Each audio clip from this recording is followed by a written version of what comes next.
王吗你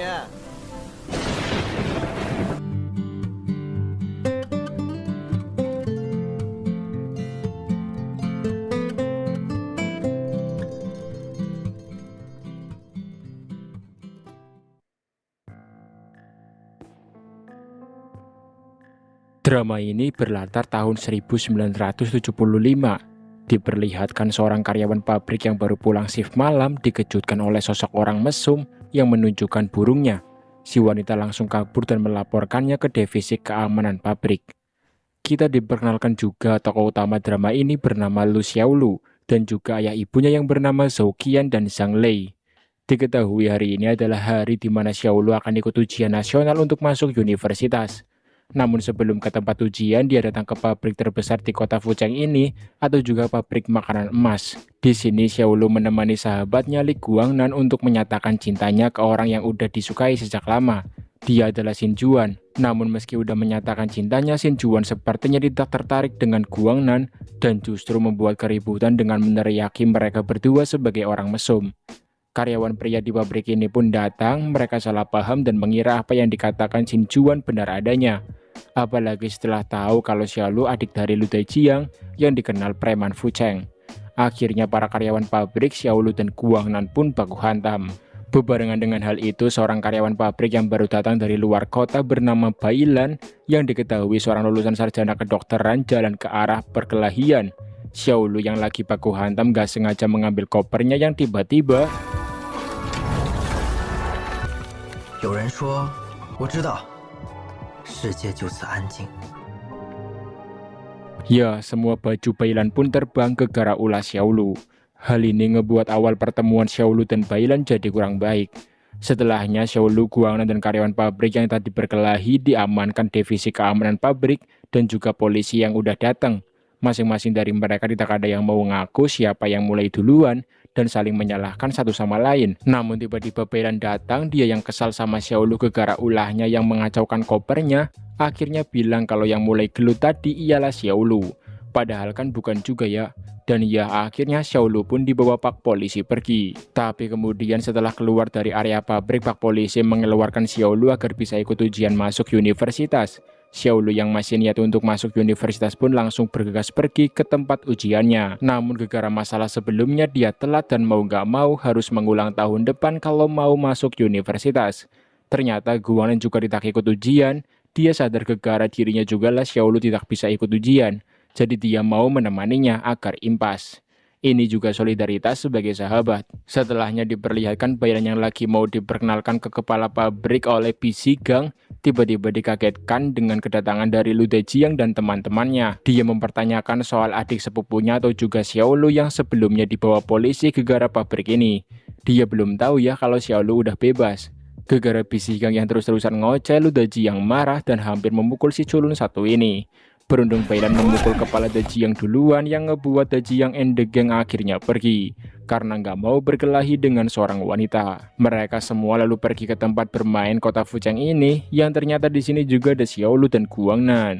Xiaolu kaget setelah tahu kalau kakak sepupunya ini habis dipukul oleh seorang wanita di pabrik dan tiba-tiba wanita tersebut atau juga Bailan datang. Sebagai dokter, dia menyuruh Daijiang pergi ke rumah sakit takut cederanya serius. Namun Daijiang gak mau dan malah menantang Bailan untuk bermain biliar. Bailan pun menyetujuinya, kebetulan dia juga bisa bermain biliar. Xiaolu sendiri cuma bisa melongo melihat Bailan yang sangatlah cantik dan anggun ini. Namun betapa kagetnya dia dan yang lain saat melihat Bailan yang ternyata cukup jago juga bermain biliar. Gak mau kalah dari wanita, Xiaolu pun menggantikan Daijiang mengambil alih permainan yang tiba-tiba listrik padam. Meski begitu, permainan tetap berlanjut dan ia nampak Xiaolu yang juga cukup jago bermain biliar meski kurang pencahayaan. Saat bola terakhir mau ia masukkan, tiba-tiba ibu dan bapaknya datang. Ibunya marah karena Xiaolu yang gak ikut ujian nasional untuk masuk universitas dan malah main biliar di sini. Xiaolu dan Daijiang yang juga takut kena pukul akhirnya kabur pakai motor. Kemudian diperlihatkan Xiaolu dan Daijiang yang berada di pinggir pantai. di mana Xiaolu curhat perihal kelanjutan hidupnya karena dia yang udah gagal masuk universitas. Dia ingin kerja ikut Dajiang, namun Dajiang tidak menyetujuinya karena pekerjaannya berat dan harus berhadapan dengan berbagai preman-preman Fucheng. Jadi dia merekomendasikan Xiaolu agar mengulang saja tahun depan agar bisa masuk universitas karena masa depan gak ada yang tahu. Kalau tidak ya mending kerja di pabrik saja, toh di pabrik juga ada karirnya kok. 1 bulan kemudian diketahui Xiaolu dan Guangnan baru diterima kerja di pabrik terbesar di Fucheng ini. Ibu Xiaolu juga salah satu karyawan dengan jabatan tinggi di pabrik ini karena udah kerja puluhan tahun lamanya. Tiba-tiba Xin Juan yang lagi ngasih pemberitahuan meminta bantuan Xiaolu untuk ngasih kata-kata motivasi agar karyawan pabrik kerjanya semangat. Yang tentu Xiaolu ngoceh-ngoceh dengan penuh guyonan. Tak hanya itu saja, setelah selesai ngasih pemberitahuan mereka ngobrol dan lupa mematikan mikrofonnya. Yang mana semua karyawan pabrik mendengar dari obrolan Xiaolu dan Xin Juan kalau dokter Bailan yang baru kerja sebulan di pabrik ini pernah menusuk orang. Ya meski anggun, sebenarnya Bailan cukup kejam. Bailan yang mendengar gosip ini tidak ambil pusing dan cuman senyum aja. Diketahui juga kalau Xin Juan tinggal sebelahan dengan Bailan di asrama pabrik. Keesokan harinya Xin Juan ngasih tahu tempat kerja Xiaolu dan Guangnan di departemen pemeliharaan mesin atau juga tukang perbaikan alat-alat pabrik. Ada Debo sebagai mandor, Wu Hongjun, Chen Guiwei si multi talent, dan guru besar pertukangan Pak Niu yang sangat senior.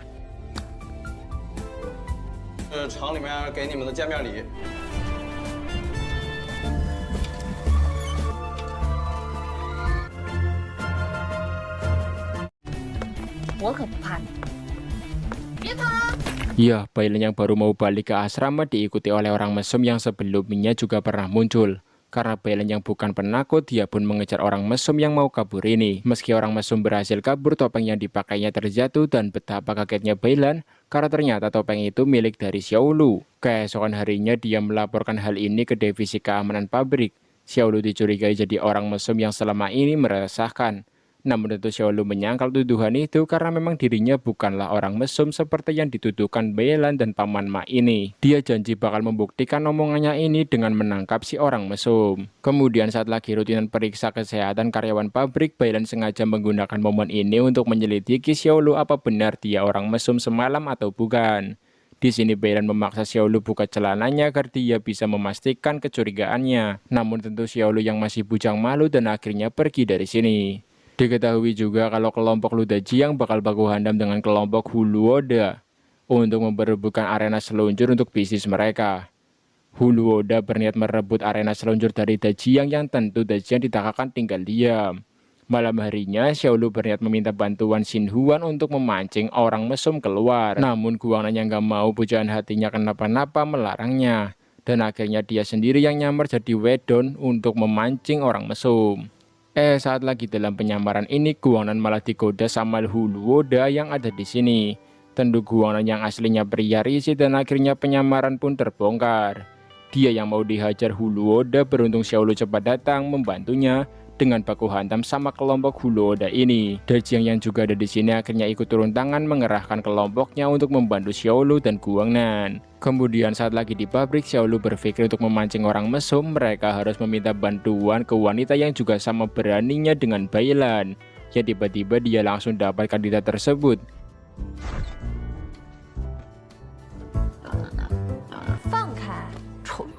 Dia adalah Niu Xiaoying, anak dari Pak Niu. Yang lalu Xiaolu pun mengajak Xiaoying untuk jadi pemancing agar orang mesum keluar.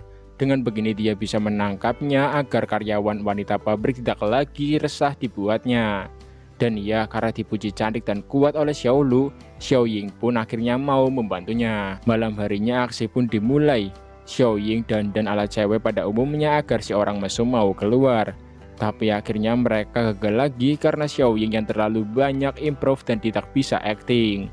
Gara-gara hal ini juga lah Xiaolu mau gak mau coba merayu Bailan agar mau membantunya. Pertama-tama dia mengepesi ban sepeda Bailan, yang lalu dia pun menawarkan bantuan untuk menambal bannya.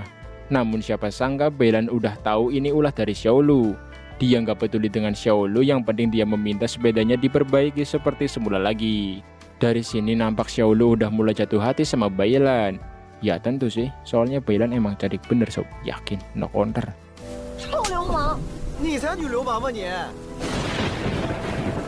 Keesokan harinya, Xiaolu memakai alat-alat pabrik untuk memperbaiki sepeda Bailan. Di sini juga Xiaolu mendengar kalau beberapa karyawan pria pabrik lagi taruhan untuk mendapatkan Bailan yang jadi primadona pabrik. Dan entah mengapa Xiaolu marah mendengarnya seakan cemburu. Bailan sendiri yang baru mau mandi ditemui Feng, salah satu karyawan pabrik yang juga berniat ikut ujian masuk universitas sama seperti Bailan. Bailan ingin lanjut S2 sementara Feng baru S1.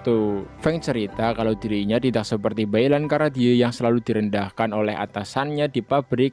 Gara-gara dirinya yang pengen kuliah tidak seperti Bailan yang selalu didukung oleh atasannya di pabrik. Kemudian diperlihatkan Xiaolu yang ngasih sepeda Bailan yang udah diperbaiki. Xiaolu ngasih tahu Bailan kalau karyawan pabrik bakal berbondong-bondong coba merayunya karena ada taruhan. Dia menawari Bailan bantuan namun Bailan tidak menjawab tawarannya. Dan benar saja di klinik pabrik ada seorang karyawan yang coba mendekati Bailan dengan pura-pura sakit. Beruntung ada Bisigang yang mengusir orang tersebut. Sepertinya Bisigang juga udah menyukai Bailan. Ya meski begitu Bailan tidak peduli dengannya. Malam harinya Bailan dijebak beberapa karyawan pria yang bilangnya sakit padahal lagi coba PDKT dengannya. Bailan bingung harus bersikap apa, beruntung tiba-tiba Xiaolu datang dan langsung bilang kalau Bailan adalah pacarnya. Bailan tidak membalas omongan Xiaolu yang membuat orang-orang ini percaya. Terlebih lagi Xiaolu yang tiba-tiba mencium kening Bailan dengan mesra. 隨住我這表，何敏純8點鐘嘅前一分鐘就成為你嘅男朋友。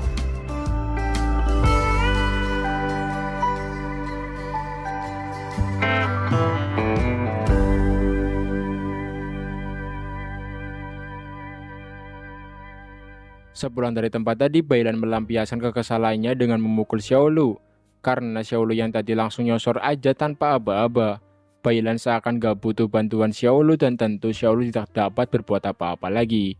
Tapi gara-gara hal ini jugalah hubungan keduanya jadi makin akrab. Keesokan harinya di pabrik, kabar Xiaolu telah menaklukkan Bailan langsung tersebar ke seluruh karyawan. Tapi kemudian ada kerusakan pada salah satu mesin buatan Jerman. Pak Neo selaku guru montir berniat memperbaikinya, namun hal ini dilarang Ding Desong. Ding Desong melarang karena mesin ini buatan Jerman. Dan montir dari Jerman udah OTW ke pabrik ini. Ya meski mereka harus menunggu 1 minggu, dia tetap melarang Pak Neo dan yang lain memperbaikinya. Namun divisi perbaikan tidak tinggal diam. Xiaolu ngasih saran untuk mereka memperbaiki mesin yang rusak itu pada malam hari dengan lewat jalur rahasia agar tidak ketahuan divisi keamanan. Ini juga dilakukan demi pabrik agar tidak mengalami kerugian banyak karena produksinya yang terhenti.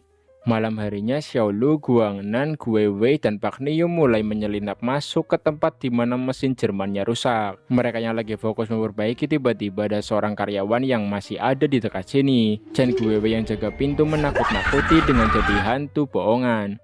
Gegar hal inilah pabrik semalaman heboh. Namun meski begitu mesin Jerman berhasil diperbaiki Pak Neo and the gang. 1 minggu kemudian montir Jerman yang datang ke pabrik mendapati adanya satu baut yang bukan onderdil asli mesin buatannya ini. Dan karena hal ini jugalah Pak Neo dimarahi kepala pabrik atau juga Pak Liu. Karena kata si montir Jerman setelah ditranslate Bailan, mesin Jerman bisa saja mengalami kerusakan yang lebih parah kalau tidak pakai onderdil asli. Dan pabrik harus kena denda sebesar 100.000 yuan sesuai kontrak dengan perusahaan pembuat mesin tersebut. Xiaolu, Guangnan, dan Chen Guiwei yang tidak terima gurunya disalahkan sendiri angkat bicara. Mereka mau menanggung kesalahan ini bersama, yang penting Pak Neo tidak dipecat. Keesokan harinya, demi pabrik tidak kena penalti pihak Jerman, Bailan bekerja sama dengan Xiaolu dan Guiwei, di mana Bailan diam-diam mengambil surat kontrak pabrik dengan pihak Jerman dari ruangan Bisigang. Dia ngebawa surat kontrak tersebut kepada montir Jerman yang habis baku hantam dengan Xiaolu agar tidak pulang dulu. Di sini Bailan menjelaskan kalau dalam kontrak seharusnya pihak Jerman lah yang kena penalti karena udah lebih dari 3 hari datang ke pabrik untuk memperbaiki, dan hal ini lewat dari apa yang tertulis dalam kontrak. Dan karena hal ini jugalah akhirnya pabrik terjadi kena penalti 100.000 yuan dan berdamai dengan pihak Jerman. Divisi perbaikan pabrik juga sudah dimaafkan kesalahannya oleh Pak Liu. Setelahnya Xiaolu yang sebelumnya kelelahan habis baku hantam sama montir Jerman istirahat di klinik. Dia yang baru bangun sangat senang melihat jas dokter Bailan. Ya tentulah karena kan dia juga udah jatuh cinta sama Bailan ya. Dan sepertinya Bailan juga udah mulai ada rasa sama Xiaolu. Namun seakan sulit untuk mereka bisa bersama karena perbedaan prinsip satu sama lain. 还挺有男子气。 Our hearts beat to the city streets. Beuh, senyum Bailan manis banget cuy. Began to feel the fire.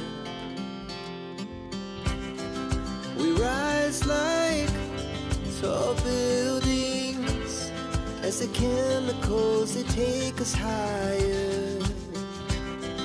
The night's young and it's just begun as she puts her hand in mine. We wanna chase the night, wanna dance to the light, pull the stars from the sky just to.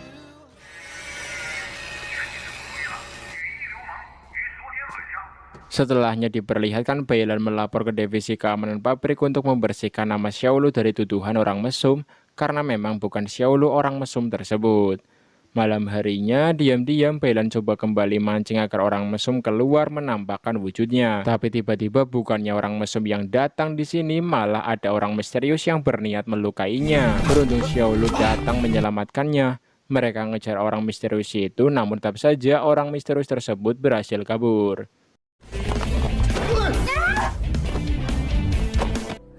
其实一点也不疼。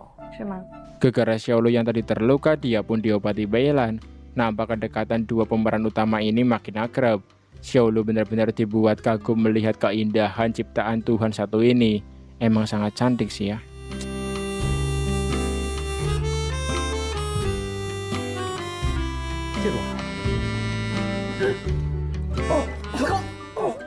Kemudian saat lagi istirahat kerja, Bailan menemui Dr. Tian, menanyakan soal dari mana asal alat kontrasepsi yang ada di pabrik. Alat kontrasepsi ini Bailan dapat dari orang misterius yang semalam mau mencelakainya. Dr. Tian pun ngasih tahu kalau alat kontrasepsi pabrik dipegang oleh Zhang Qian, ibu Xiaolu, mengingat dia yang jadi pimpinan divisi buruh pabrik. Yang lalu Bailan pun menemui Zhao Qian di rumahnya, yang kebetulan juga ada teman-teman yang kerja di pabrik lagi main mahjong. Bailan nanya soal siapa saja yang mengambil alat kontrasepsi dari Zhao Qian, namun Zhao Qian bilang tidak mencatat siapa saja yang ambil karena ini rahasia. Bailan yang cukup egois dan idealis kesal karena seharusnya keluar masuknya barang harus dicatat agar ada laporan untuk pabrik. Perdebatan kecil terjadi antara Bailan dan Zhao Qian. Xiaolu yang kebetulan juga ada di rumah tidak sengaja mendengarnya dan lalu dia pun pergi menemui Bailan yang baru keluar dari rumahnya ini. Kemudian diperlihatkan Bailan dan Xiaolu yang berada di atap pabrik, di mana Bailan berniat melepas kekesalannya hari ini dengan minum Hammer. Namun dia berhasil ditenangkan Xiaolu yang sudah mengakui perasaannya ke Bailan. Dia sadar sebenarnya Bailan unik tidak seperti yang dikatakan orang-orang, dan dia udah ngerti akan hal itu. Tiba-tiba di sini mereka melihat adanya seorang wanita yang lagi mau diiculik oleh pria di ruangan administrasi atau juga ruangan Ding Dezong. Namun mereka tidak terlalu memperdulikannya dan lalu pergi istirahat. Keseruan kemudian tersaji di arena seluncur Dajiang yang udah dibuka. Xiaolu menunggu Bailan datang, padahal di sini udah ada Xin Juan yang terlihat jelas sangat menyukainya. Namun Xiaolu tidak menyukainya karena kan Xin Juan udah ditaksir sama sahabatnya Guangnan ya. Beruntung sesaat kemudian Bailan datang dan alhasil dia pun bermain seluncuran bareng Xiaolu yang udah menunggunya ini.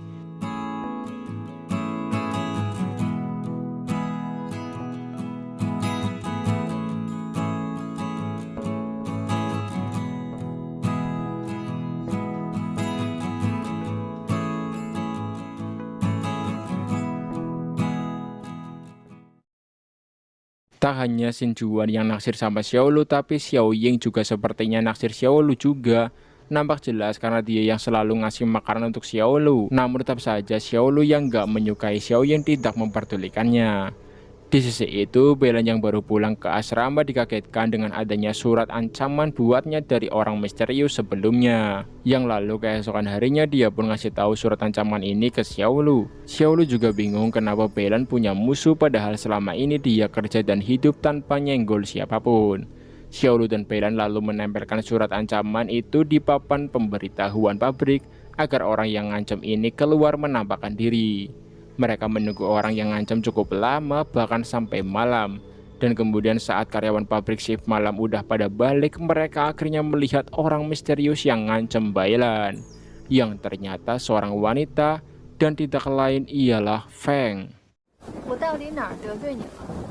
Feng mengakui kalau itu memang ancaman darinya. Hal ini dia lakukan karena dia yang iri sama Bailan.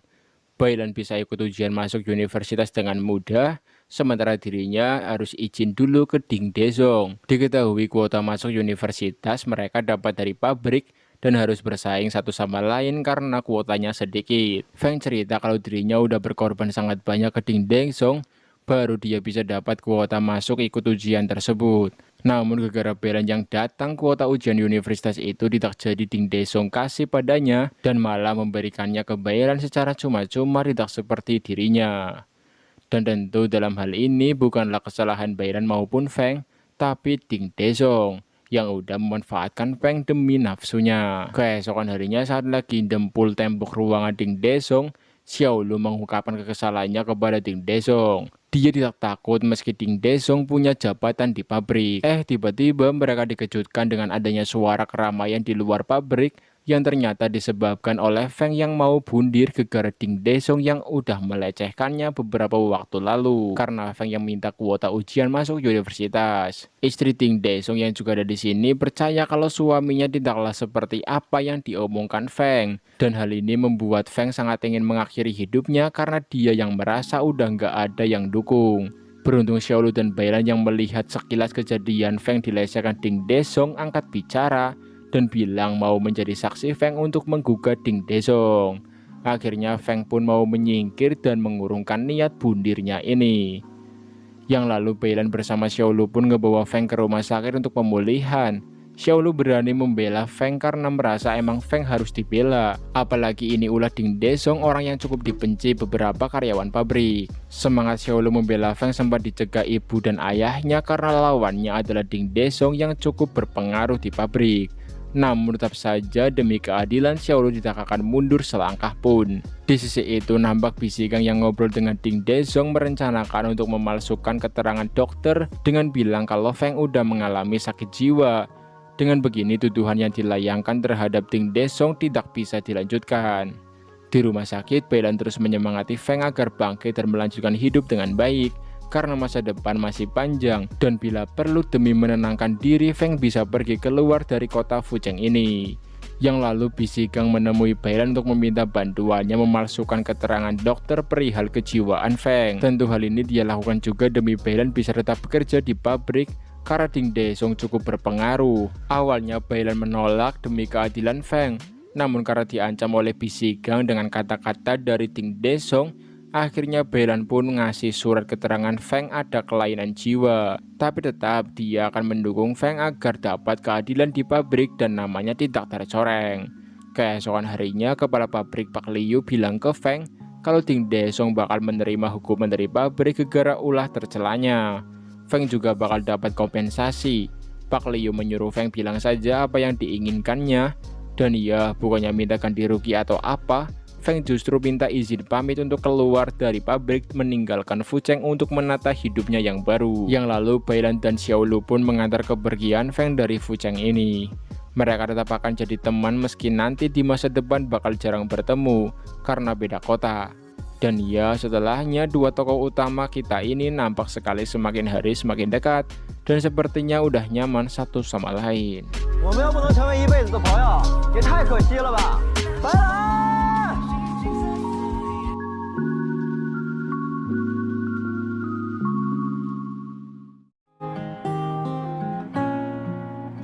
Diketahui juga kalau Chen Guiwei sangat ahli main musik, bahkan dia punya lagu buatannya sendiri, salah satunya yang jadi backsound drama ini. Meski sekarang kerja jadi karyawan pabrik, dia masih bercita-cita untuk jadi musisi di masa yang akan datang.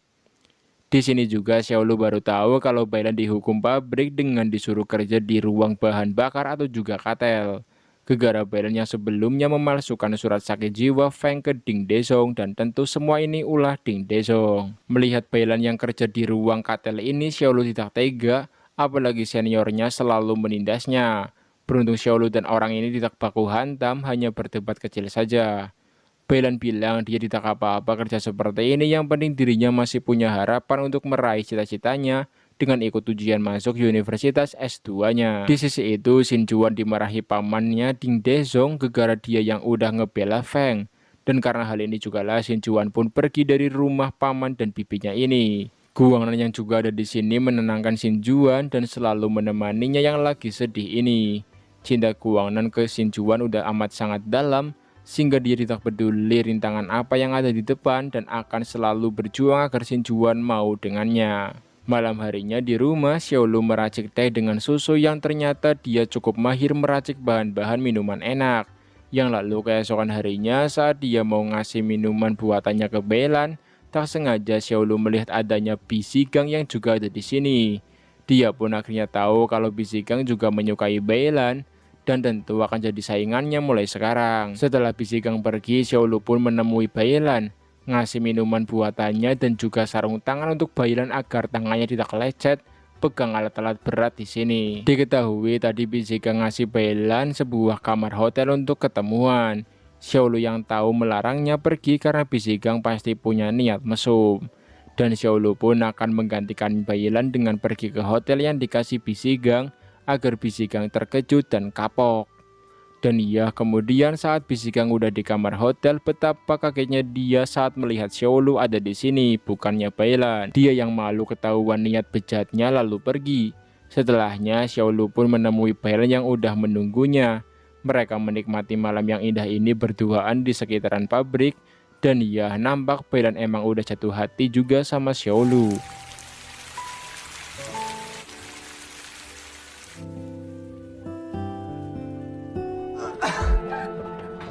Mereka yang mabuk kebanyakan minum ciu kemudian pergi ke hotel yang sebelumnya udah di booking Bisigang.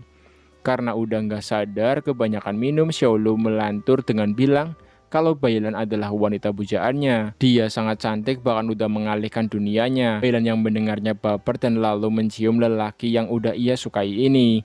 Yang kemudian ya kalian tahulah apa yang terjadi. Keesokan harinya Xiaolu kaget karena dia yang bangun udah nggak pakai apa-apa. Dia syok apakah semalam percakapannya udah hilang atau belum. Yang kemudian saat udah berada di pabrik, para karyawan berkumpul di aula yang diketahui kalau sekarang pabrik telah berpindah kepemimpinan dari Pak Liu ke Pak Hong yang dulunya sekretaris pabrik. Selepas acara, Xiaolu bingung dengan sikap Beilan yang biasa-biasa saja saat ketemu dengannya, seakan semalam tidak terjadi apa-apa antara mereka. Xiaolu pun lalu curhat ke kakak sepupunya Lu Dejiang perihal apa yang ia ingat saat malam dirinya dan Beilan berhubungan. Dia bingung kenapa Beilan seperti tak peduli akan hal itu. Dejiang juga bingung karena pikiran wanita sulit ditebak. Dejiang bilang kalau ada dua kemungkinan. Yang pertama, Beilan malu kalau hal ini tersebar, atau yang kedua dia adalah pemain asik. Kemudian diperlihatkan Xiaolu yang berniat menembak Beilan. Saat mau jemput Beilan, betapa kagetnya dia melihat Beilan yang pergi naik mobil bareng Bisigang.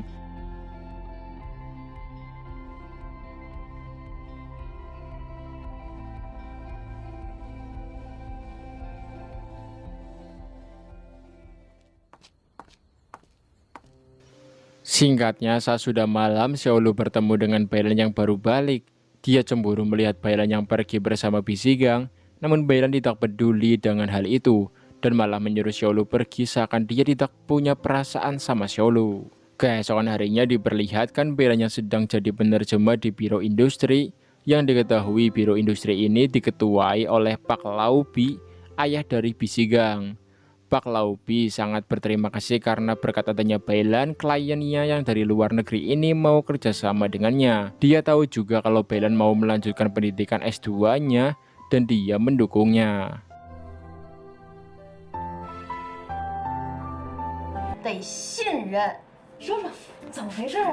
Gegara Beilan yang kemarin kerja di biro industri, karyawan pabrik yang lain membicarakannya saat Beilan kembali kerja di pabrik. Xiaolu yang dengar hal ini berusaha membela Beilan. Beilan malah nggak nanggepin dan justru cuek akan bantuan Xiaolu. Meski begitu, Xiaolu tidak menyerah demi bisa dapat hati pujaannya itu. Dia pinjam sepeda motor Chen Guiwei untuk menjemput Beilan di biro industri, bersaing dengan Bisigang yang pakai mobil. Tapi walau cuma pakai sepeda motor, Xiaolu tetaplah menang karena Beilan yang mau balik bersamanya nggak sama Bisigang, yang menandakan kalau Bailan bukanlah cewek yang matre. Singkatnya, gegara Bisigang yang gak terima kalah dari Xiaolu perihal masalah kemarin, dia mendatangi divisi perbaikan untuk meminta Xiaolu memperbaiki mobilnya. Bisigang benar-benar merendahkan Xiaolu dengan cara ini, yang emang tidak bisa dibalas Xiaolu yang tidak punya apa-apa. Tapi karena udah terlanjur kesal direndahkan, Xiaolu pun menantang Bisigang gelut. Terserah mau bawa pasukan atau tidak, Xiaolu akan siap. Teman-teman divisi perbaikannya juga akan selalu mendukungnya. Bisigang pun menerima tantangan Xiaolu ini, dan ya, rencana tawuran antara Xiaolu and the Gang melawan Bisigang and the Gang bakal terjadi sebentar lagi. Diketahui juga kalau ternyata Xiao Ying yang menyukai Xiaolu ini malah disukai sahabat Xiaolu, Chen Guiwei. Apalagi Xiao Ying yang selalu ngasih makanan buat Xiaolu tak pernah dimakan Xiaolu, dan justru Chen Guiwei lah yang memakannya. Semakin ngebuat Chen Guiwei jatuh hati sama Xiao Ying.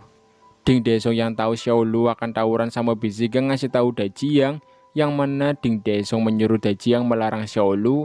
Namun itu sebagai kakak, Dajiang tidak kalah menuruti Ding Desong dan justru ngebawa pasukannya untuk membantu Xiaolu kalau pasukan Bisigang lebih banyak. Sehari sebelum tawuran berlangsung, Xiaolu dikasih tahu Xin Juan kalau pihak Bisigang berniat melaporkan Xiaolu dan pasukannya ke polisi. Meski niat Xiaolu baik dengan bertarung melawan Bisigang agar sahabat-sahabat pabriknya tidak ditindas dan direndahkan lagi, namun karena Bisigang yang punya uang dan berkomplot dengan polisi akan sulit membuatnya menang. Terlebih lagi, Xiaolu juga tidak tega kalau sampai sahabat-sahabatnya ikut terseret polisi gegara permasalahan ini. Keesokan harinya, hari baku hantam pun tiba. Sebagai senior di dunia pertarungan, Dajiang bilang agar tidak banyak jatuh korban, tawuran diganti duel 1 lawan 1 aja antara Xiaolu melawan Bisigang. Dan iya, duel pun berlangsung. Meski sebenarnya Xiaolu bisa menang lawan Bisigang, tapi entah mengapa justru dia seakan mengalah dan terus dipukuli Bisigang sampai babak belur.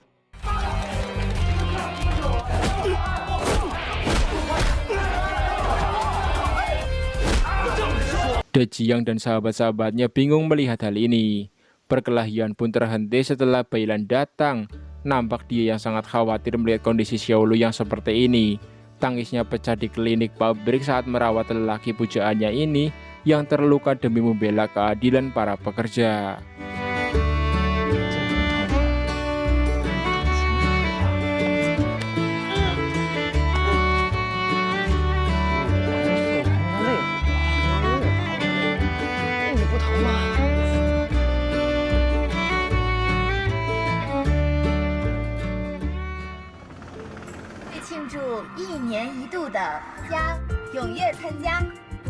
Diketahui Bailan hidup sebatang kara sejak kecil. Dia juga sempat tinggal di panti asuhan sampai dirinya bisa menghasilkan uang sendiri. Dan hal inilah yang membuat sifat Bailan sedikit berbeda dari kebanyakan orang. Karena selalu terlihat tegar dan penuh semangat, padahal aslinya dia juga rapuh. Di sisi itu, Bisigang yang pengen punya hubungan dengan Bailan menemui ibunya untuk meminta bantuan. Ternyata ibu Bisigang atau Zuyan dengan Pak Laupi sudah renggang hubungannya dan berniat mengurus perceraian. Namun ya, meski begitu, Zuyan sangat menyayangi putra semata wayangnya ini dan akhirnya mau bertemu dengan wanita yang mau dikenalkan Bisigang yang tidak lain ialah Bailan ya. Tepat di malam harinya di restoran yang sama, Bailan diajak Ding Desong menemui Bisigang dan Zuyan. Ding Desong berniat membantu Bisigang agar dekat dengan Bailan, namun tentu Bailan gak mau ya, karena kan dia yang udah menyukai Xiaolu. Di saat yang bersamaan, Xiaolu yang bersama ibunya ditemui Xin Juan, yang mana Zhouqian berniat menjodohkan Xiaolu dengan Xin Juan. Namun Xiaolu menolak karena dia yang tidak menyukai Xin Juan. Terlebih lagi kan Xin Juan udah ditaksir sahabatnya Guangnan, jadi nggak enak lah kalau merebutnya. Perjodohan ini pun gagal. Xin Juan sedih mendengarnya. Kemudian saat mau pergi, Xiaolu mendengar dari bilik ruang pertemuan Bailan dan Zuyan. Dia mendengar kalau Bailan yang direndahkan Zuyan karena dia yang berasal dari keluarga yang gak jelas. Xiaolu tentu gak terima pujaannya direndahkan dan lalu langsung bilang kalau Bailan emang gak menyukai Bisigang karena dia udah punya pacar. Ya, Xiaolu laki-laki ngaku-ngaku jadi pacar Bailan. Yang lalu Xiaolu dan Bailan pun pergi dari tempat orang-orang munafik ini. Anjay. Kemudian nampak Xiaolu mempertanyakan perihal apa sebenarnya hubungan mereka ke Bailan. Namun Bailan malah bilang hanya nganggap Xiaolu sebagai temannya, nggak lebih. Gara-gara hal ini jugalah Xiaolu kesal galau yang tentu dengan ditemani Guangnan mereka pun mabuk hela ya guys ya.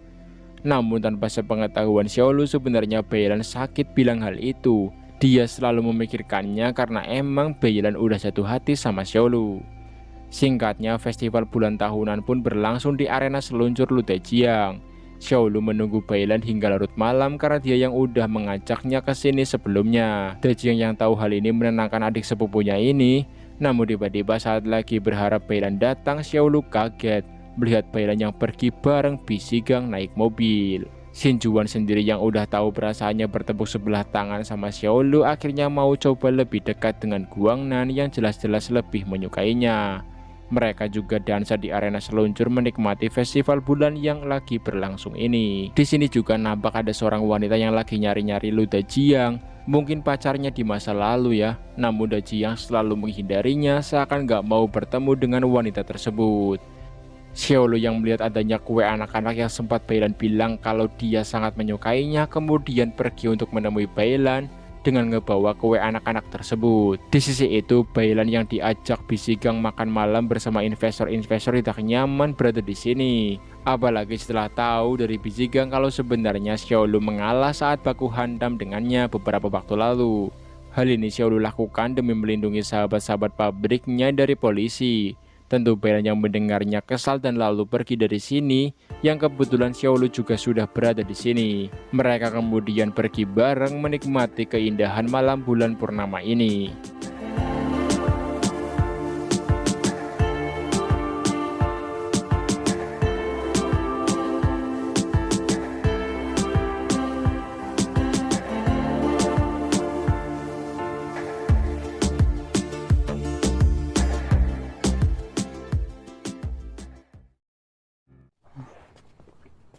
Singkatnya, saat baru selesai menutup arena seluncur, Dajiang and the Gang melihat adanya orang mesum yang lewat. Mereka pun mengikutinya. Dan ya, saat si orang mesum melakukan aksi, mereka langsung menangkapnya. Keesokan harinya diketahui kalau orang mesum itu adalah anak Ding Desong yang setelah ditelusuri anak Ding Desong itu punya riwayat kelainan jiwa. Dajiang yang gak mau kejadian orang mesum terulang lagi akan melaporkan anak Ding Desong itu ke pihak rumah sakit jiwa agar dirawat di sana. Namun gara-gara hal ini Ding Desong marah, selain aibnya terbongkar, anaknya juga masuk rumah sakit jiwa. Dia sangat ingin balas dendam ke Dajiang. Setelahnya Bailan bilang ke Xiaolu kalau mungkin impiannya tidak akan terwujud di Fucheng, sehingga dia berniat pergi ke Shanghai untuk melanjutkan S2-nya. Xiaolu tidak dapat berbuat apa-apa dan hanya terdiam. Yang lalu Xiaolu mengajak Bailan pergi ke bioskop langganannya untuk mengungkapkan isi hatinya masing-masing. Di sini juga Xiaolu mengungkapkan perasaannya ke Bailan, namun tetap saja Bailan enggan menjawabnya.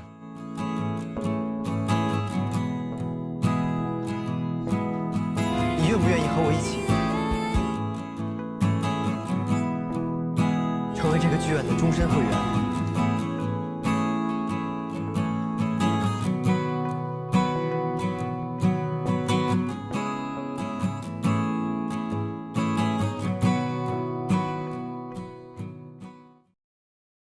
Di sisi itu, Guangnan udah mulai dekat dengan Xin Juan yang sepertinya udah mulai buka hati buat Guangnan, lelaki yang selalu ada di saat dirinya berada di titik terendah. Hubungan Xin Juan dengan Bailan juga kembali akrab karena dia yang udah nggak mau saingan dengan Bailan lagi demi Xiaolu.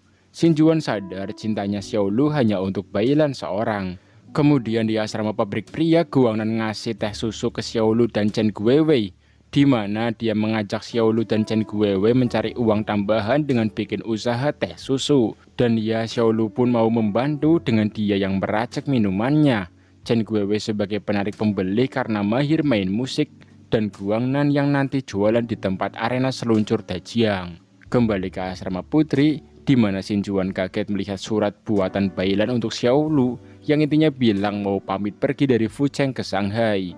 Dan ya, benar saja, keesokan harinya Bailan ngasih surat tersebut ke wadah makan Xiaolu yang sebenarnya wadah makan itu dari Xiaoying. sehingga Xiaolu pun tidak melihat dan menerima surat dari Bailan tersebut. Malam harinya, Xiaolu meracik minuman teh susu yang akan dia dan kawan-kawan jual. Saat udah dijual dan banyak yang minum, tiba-tiba orang-orang yang minum keracunan, seakan ada yang sengaja ngasih racun di minuman mereka. Karena hal ini terjadi di kawasan pabrik, jadi pabrik pun ikut turun tangan. Ramai orang-orang yang tidak menyukai Xiaolu and the Gang yang menjelek-jelekan mereka, yang dikira sengaja membuat orang-orang keracunan. Di sisi itu, surat yang sebelumnya Bailan taruh untuk Xiaolu di kotak makan dilihat Xiao Ying yang ngambil kotak makanannya. Xiao Ying kaget mengetahui Bailan yang juga menyukai Xiaolu sama sepertinya. Sementara itu nampak Guangnan yang menemui Ding Dezong dan dari sini Ding Dezong berniat balas dendam ke Dajiang lewat masalah keracunan kemarin dengan meminta Guangnan menandatangani surat perjanjian kalau Dajiang lah yang menyuruhnya berjualan. Tentu awalnya Guangnan gak mau mengkhianati Dajiang, orang yang selalu membantunya. Namun karena diancam oleh Ding Dezong, akhirnya Guangnan pun mau menandatangani surat pernyataan ini. Malamnya di asrama putri, Xiao Ying ngasih tahu kalau surat dari Bailan buat Xiaolu ada padanya. Bailan minta surat itu dikembalikan, namun Xiao Ying menolak dan menyimpannya kembali untuk nanti dikasih ke Xiaolu kalau dirinya mau. Kemudian Xiaolu yang tahu kalau pabrik meminta Bailan untuk menjaga klinik shift malam kaget. Dia yakin kalau malam ini pasti akan terjadi sesuatu dan mungkin Ding Dezong bakal balas dendam ke kakak sepupunya Lu Dajiang.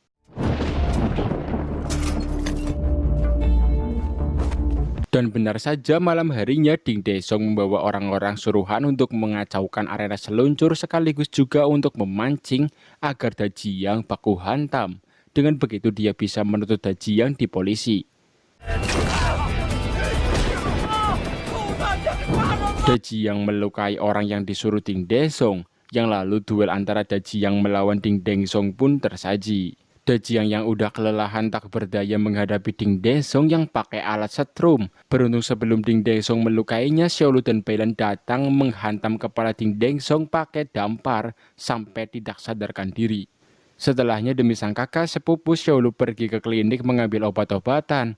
Namun tanpa sepengetahuannya Dajiang disuruh Bailan agar menyerahkan diri saja ke polisi. Ini juga demi Xiaolu agar nanti di masa depan dia dan Dajiang bisa kembali bersatu. Kalau Dajiang kabur dari Fucheng dan jadi buronan kan percuma juga. Dan ya akhirnya Dajiang pun menyerahkan diri ke polisi demi Xiaolu aman sesuai dengan omongan Bailan. Xiaolu yang lagi di dekat arena seluncur meratapi kesedihannya setelah Dajiang di penjara. Dia ditemui Xiao Ying yang ngasih surat pemberian Bailan yang baru sempat dikasih. Xiaolu pun membaca surat dari pujaan hatinya ini yang membuatnya tambah sedih karena di saat sang kakak sepupu udah di penjara, Bailan juga akan pergi ke Shanghai. Xiaolu pura-pura tegar di hadapan Bailan dan mempersilahkannya pergi ke Shanghai kalau memang mau pergi. Meski begitu, Bailan tidaklah tinggal diam. Dia yang tahu Xiaolu lagi sangat sedih karena masalah yang menimpa Dajiang, meminta bantuan Xin Juan untuk mengajarinya memasak dan ngasih makanannya buat Xiaolu sekalian ngasih buku meme lucu yang ia punya agar Xiaolu terhibur. Dari obrolan Xiaolu dan teman-temannya, akhirnya ibu Xiaolu pun sadar kalau anaknya sedih karena Bailan wanita yang disukainya. Lalu saat berada di kamar, Xiaolu curhat ke ayahnya kalau meski Dajiang berada di penjara, dirinya akan selalu mengidolakan kakak sepupunya tersebut. Kemudian diperlihatkan Xiaolu dan Bailan yang berada di kantor polisi karena dilaporkan oleh Ding Dezong atas tindakan salah satu dari mereka yang udah memukul kepalanya beberapa hari lalu. Xiaolu bilang kalau dirinya lah yang salah dan udah memukul Ding Dezong. Di sisi itu, Bailan juga mengaku kalau dirinya lah yang udah mukul. Polisi yang dibuat bingung akhirnya memutuskan Xiaolu yang salah dan harus ditahan karena melihat track recordnya yang buruk, terlebih lagi hubungannya dengan Dajiang juga sangatlah dekat. Namun tiba-tiba saat Bailan baru keluar dari ruang interogasi, Pak Laubi datang. Dia melobi polisi agar membebaskan Xiaolu juga. Hal ini juga sesuai permintaan dari Bailan yang mau diajak makan bersama Laubi asal Xiaolu bebas. Di mana ternyata Laubi naksir sama Bailan dan berniat menjadikan Bailan wanita simpanannya. Mengingat dia kan masih punya istri ya. Lah ini berarti anak sama bapak sama-sama menyukai Bailan ya. Karena kan sebelumnya Bisigang juga ngebet pengen pacaran sama Bailan. Lah sekarang ayahnya malah nikung. Namun demi Xiaolu aman, Bailan rela jadi simpanan Laubi yang tentu dia juga cuman pura-pura ya demi memanfaatkannya. Karena kan Bailan sukanya sama Xiaolu. dia nggak mungkin mengkhianati cintanya itu. Kemudian saat bertemu Xiaolu dan rekan-rekannya, Bailan pamitan karena dia yang udah mau pergi ke Shanghai melanjutkan pendidikan S2-nya. Tapi tentu nunggu ujian di Fucheng dulu, mengingat kuota masuk universitas gratis atau beasiswa berasal dari pabrik atau juga biro industri. Jadi untuk saat ini Bailan masih bergantung sama pabrik. 我准备离开食品厂。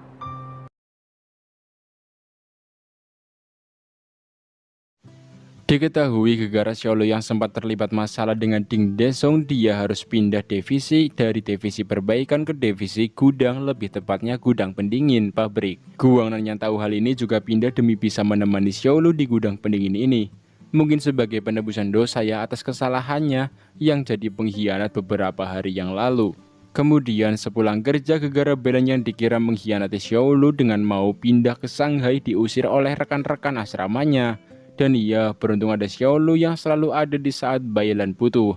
Xiaolu ngajak Bailan ke rumah perahu Dajiang untuk menjadi tempat tinggal sementara Bailan sampai nanti pindah ke Shanghai untuk lanjut kuliah. Xiaolu selalu percaya dengan cintanya. Dia yakin meski nanti Bailan di Shanghai, dia nggak bakal mengkhianatinya. Mereka saling mencintai namun tidak ada ikatan pacaran atau biasa disebut HTS, hubungan tanpa status. Bailan ngajak Xiaolu pergi ke Shanghai bersama, namun Xiaolu masih belum menjawabnya. 那你就不怕我出卖你吗？你不会，就这么简单。凯拉，你喜欢我吗？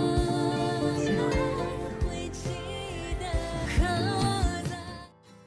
Setelah tahu apa keinginan hatinya, kemudian Bailan bertemu dengan Laobi, si kepala biro industri, untuk memutuskan hubungan gelap mereka. Bailan tidak menyukai Laobi dan semua yang dia lakukan selama bersamanya hanyalah pura-pura. Laobi kesal mendengarnya namun tidak dapat berbuat apa-apa. Yang ternyata di sini juga ada Bisigang yang mendengar semua omongan ayahnya ini dengan Bailan, wanita yang juga ia sukai. Karena kesal, Bisigang pun menampar Bailan. Xiaolu yang juga ada di sini langsung membalasnya dan lalu ngebawa Bailan pergi.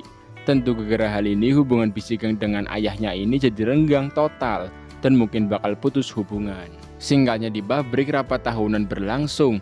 Ding Desong mengatakan beberapa hal yang seharusnya dia mengatakan pembagian bonus untuk masing-masing karyawan pabrik, tapi dia malah mengatakan beberapa keburukan karyawan-karyawan pabrik, terutama Xiaolu yang selalu terlibat masalah dengannya. Xiaolu yang baru datang naik ke atas panggung dan langsung memukul Ding Desong.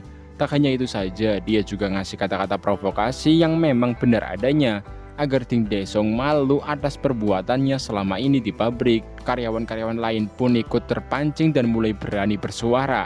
Karena kan sejatinya pabrik ini sangat bergantung pada para pekerjanya, bukan pada Ding Desong si licik.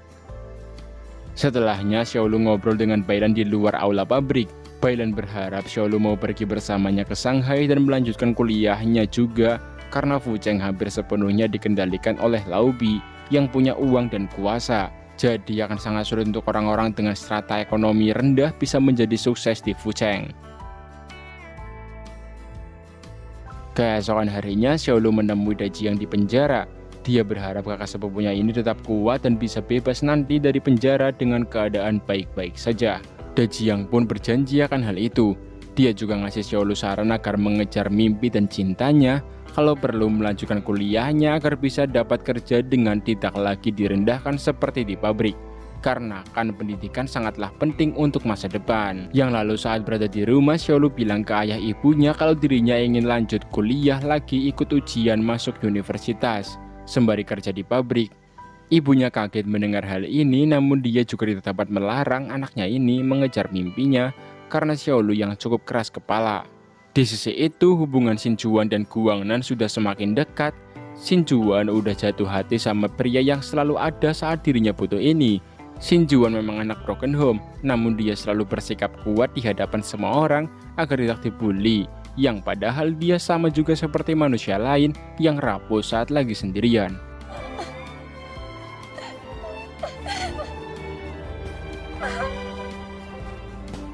Di rumah, Pak Niu, Xiaoying, dan Chen Guiwei lagi makan bersama menikmati tahun baru ini. Chen Guiwei menyukai Xiaoying namun dia belum berani bilang karena basicnya yang pemalu.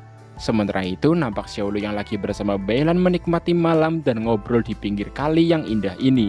Xiaolu bilang kalau dirinya sudah niat ikut ujian beasiswa masuk universitas tahun ini agar bisa kuliah bersama Beilan di Shanghai. Dia yakin bisa menghidupi diri sendiri karena udah punya keahlian memperbaiki barang-barang elektronik. Beilan tentu senang mendengar kekasihnya ini punya pikiran akan masa depannya.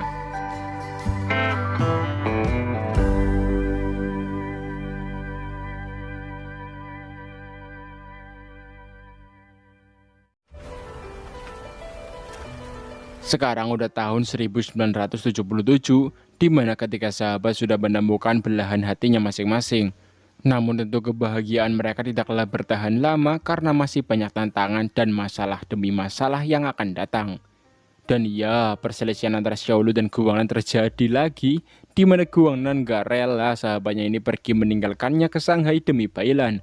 Dia merasa karena adanya Beilan, Xiaolu berubah jadi penurut sama wanita, tidak seperti dulu. Kemudian diperlihatkan Zhou Qian yang bertemu dengan Beilan, kekasih anaknya ini. Dia bertanya kenapa Xiaolu sangat nurut sama Beilan, bahkan kembali bersemangat ikut ujian beasiswa masuk universitas. Tidak seperti dulu yang selalu badung.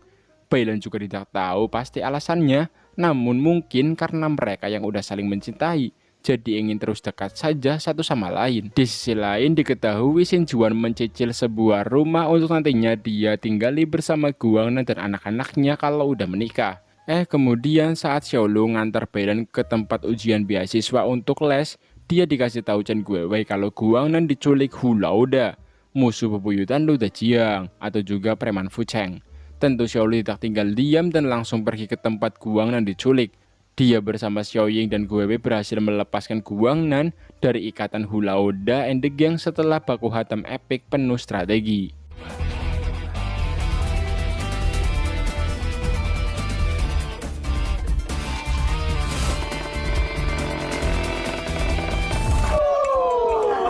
Setelahnya tetap saja Guangnan membujuk agar Xiaolu tidak usah pergi ke Shanghai. Kali ini dia membujuk dengan menawarkan kerjasama membangun bisnis bersama yang tidak lain ialah jualan teh susu seperti tahun kemarin.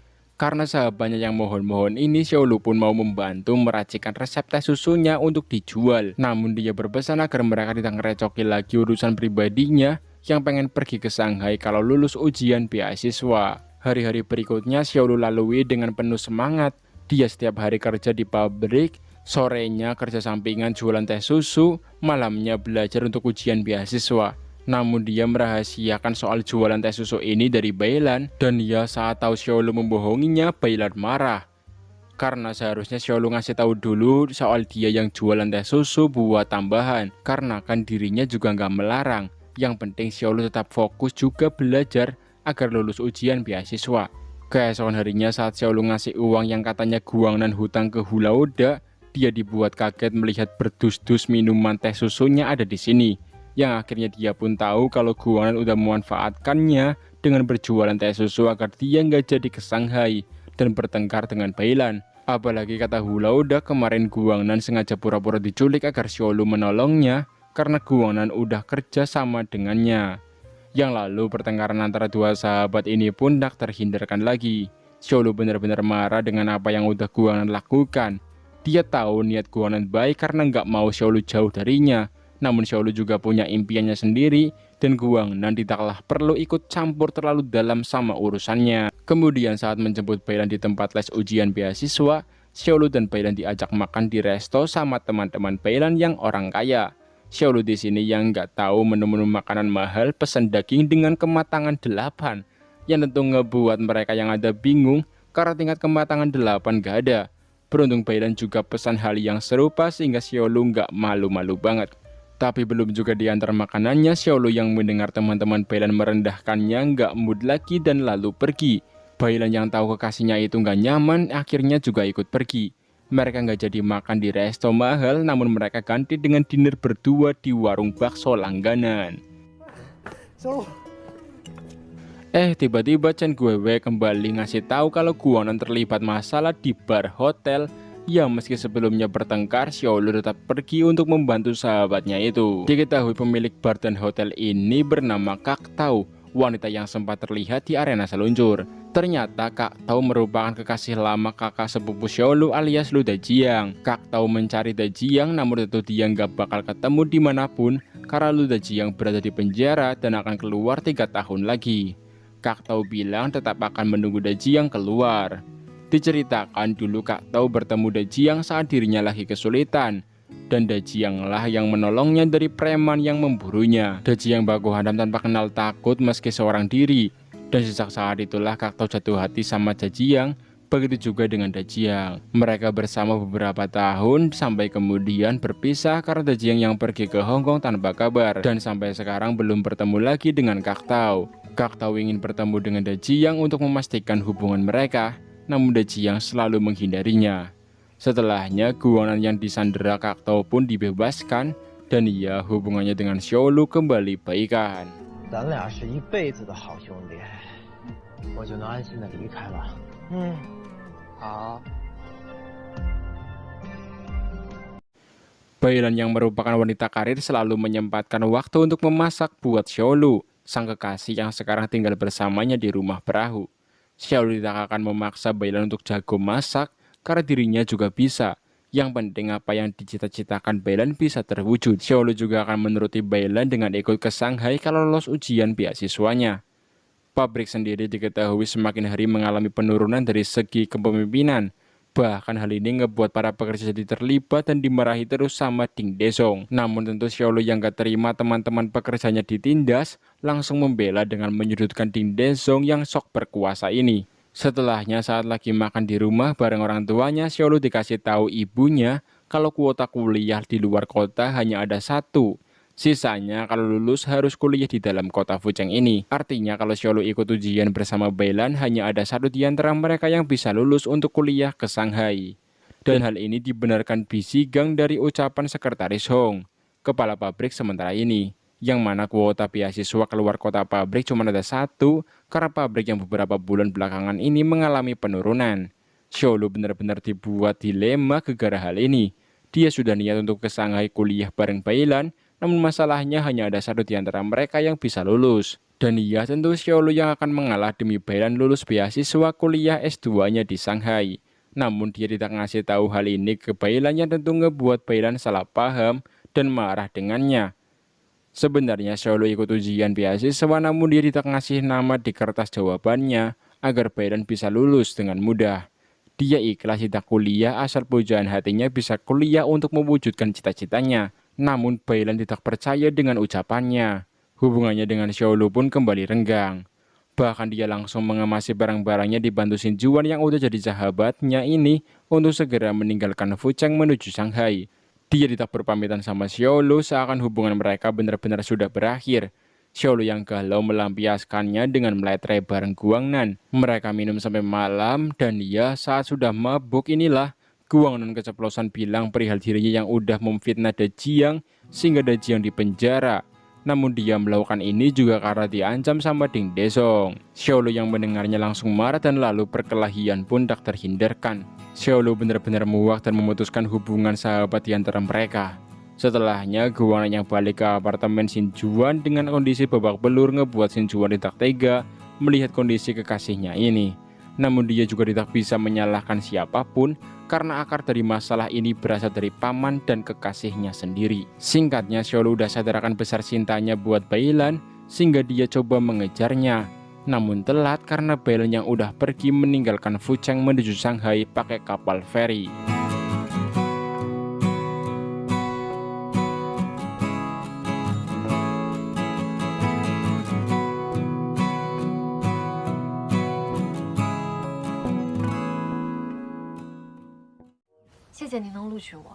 Saat sudah di Shanghai, Bailan dikasih tahu dosennya perihal berkas-berkas pendaftarannya yang belum pihak pabrik kasih ke divisi administrasi kampus. Yang lalu Bailan pun menghubungi Xin Juan menanyakan soal berkas-berkasnya agar segera dikasih ke kampus secepatnya. Xiaolu yang mengetahui hal ini langsung pergi ke kantor administrasi atau ruangan Ding Desong mencari berkas-berkas pendaftaran Bailan kuliah. Namun meski udah ngamuk-ngamuk mencari di berbagai sudut ruangan, Xiaolu tidak menemukannya. Malam harinya Xiaolu bertemu dengan Bi Sigang di rumah makan, di mana Bi Sigang ngasih berkas-berkas pendaftaran kuliah Bailan. Dia dapat berkas-berkas ini di ruangan kerja ayahnya atau juga Pak Laubi yang sengaja menahannya agar Bailan tak dapat kuliah. Beruntung Bi Sigang diam-diam mencurinya. Bisigan sadar banyak hal yang udah keluarganya sebabkan ke pabrik maupun Bailan. Jadi dia hanya coba memperbaiki diri dengan membela apa yang seharusnya dibela.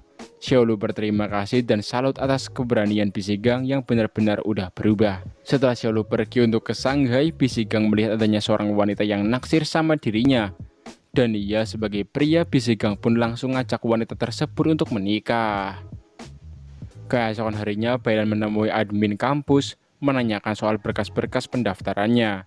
Dan iya, si admin bilang ada seorang pemuda yang udah ngasih berkas-berkas pendaftarannya di kantor administrasi kampus. Bailan sadar itu pasti Xiaolu dan langsung pergi menemuinya. Di sini Bailan ngajak Xiaolu tinggal dulu sebentar di Shanghai, jangan pulang dulu ke Fucheng. Dan ia demi pujaan hatinya, Xiaolu pun mau. Xiaolu diajak Bailan menginap di kontrakannya. Meski tempatnya kecil, Bailan nyaman tinggal di sini karena adanya sang kekasih. Mereka kembali baikan setelah Bailan melihat effort Xiaolu yang benar-benar tulus mencintainya. Setelahnya mereka menghabiskan malam di tepi pantai Shanghai. Di sini Xiaolu yang diminta memfoto seorang bapak, tiba-tiba si bapak juga memfotonya dengan Bailan sebagai kenang-kenangan. Xiaolu yang udah nyaman bersama Bailan di Shanghai ini mengurungkan niatnya untuk balik ke Fucheng. Dan iya, dia nyari kerjaan di Shanghai berbekal pengalaman kerjanya jadi montir di pabrik. Xiaolu menelpon kedua orang tuanya untuk meminta izin tinggal di Shanghai bersama Bailan. Ia masih tidak tega orang tua Xiaolu mengizinkannya tinggal di Shanghai. Yang penting jaga terus kesehatannya. Xiaolu melamar kerja di berbagai perusahaan yang ada di Shanghai, namun tidak ada satupun perusahaan yang mau menerimanya karena latar belakang pendidikannya yang bukan sarjana. Bailan sendiri sering mengirim surat ke Fucheng untuk Xinjuan, begitupun dengan Xinjuan. Mereka menceritakan kegiatan sehari-harinya satu sama lain, termasuk juga permasalahan yang menimpa mereka. Dan iya, Bailan akhirnya tahu dari Xinjuan kalau kuota beasiswa kuliah pabrik untuk luar kota hanya ada satu, dan Xiaolu sengaja mengalah demi dirinya bisa kuliah S2 di Shanghai. Bailan benar-benar terharu mengetahui hal ini karena Xiaolu selalu mementingkan orang lain dibandingkan dirinya sendiri. Sebuah sifat yang jarang dimiliki oleh manusia di zaman sekarang. Di Fucheng, Chen Guiwei terus PDKT sama Xiao Ying agar Xiao Ying jatuh hati dan menerima cintanya. Sementara itu, ibu Xiaolu selalu merasa kesakitan di bagian perutnya, namun dia tidak mau periksa ke dokter. Sayang sama uangnya yang gak banyak. Di sisi lain, Xiaolu akhirnya diterima kerja di Shanghai, namun tidak jadi montir, melainkan jadi tukang jaga pintu penyambut tamu di salah satu hotel ternama di Shanghai. Dia keterima juga karena manajer hotelnya sama-sama dari Fucheng. Xiaolu pun ngasih tahu hal ini ke Bailan yang tentu Bailan ikut senang mengetahuinya. Bailan juga udah dapat pekerjaan sampingan yakni jadi model. Xiaolu mengizinkannya jadi model karena itu memang kesukaan kekasihnya ini.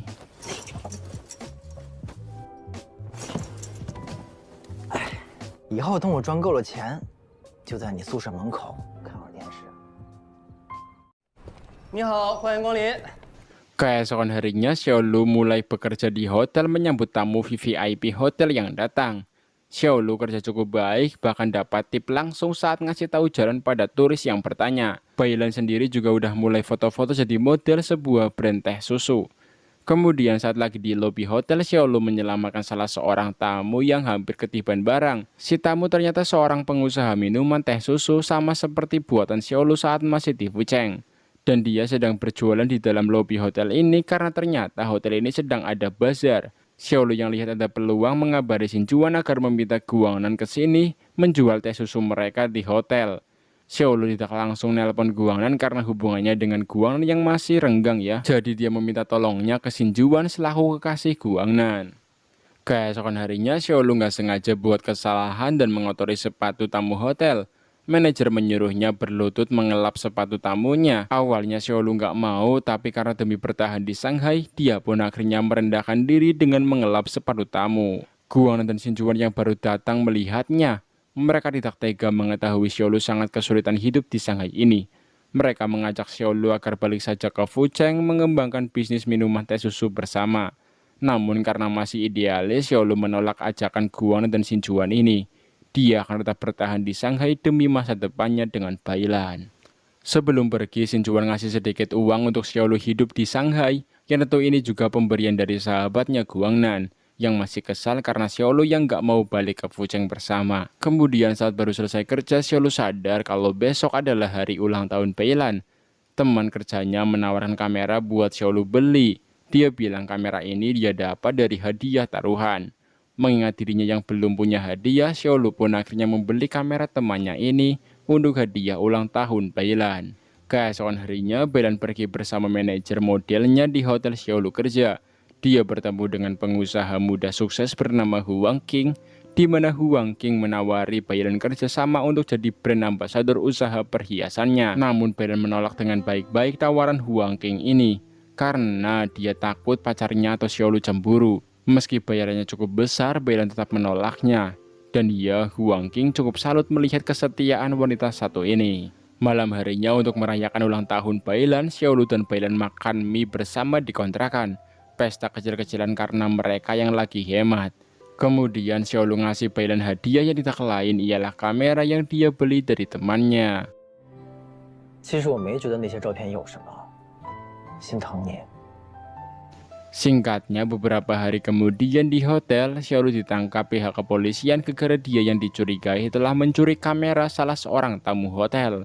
Xiaolu membela diri kalau kamera yang dia punya dibeli dari temannya, namun pihak hotel dan polisi nggak percaya. Di sisi itu, Huang Qing menjadi pembicara di kampus Bailan. Jadi ketahuilah kalau pemilik kamera yang hilang itu ialah Huang Qing. Bailan yang sadar akan hal ini meminta Huang Qing mencabut tuntutannya pada Xiaolu di polisi. Namun Huang Qing nggak mau, dan ia akhirnya demi Xiaolu bebas.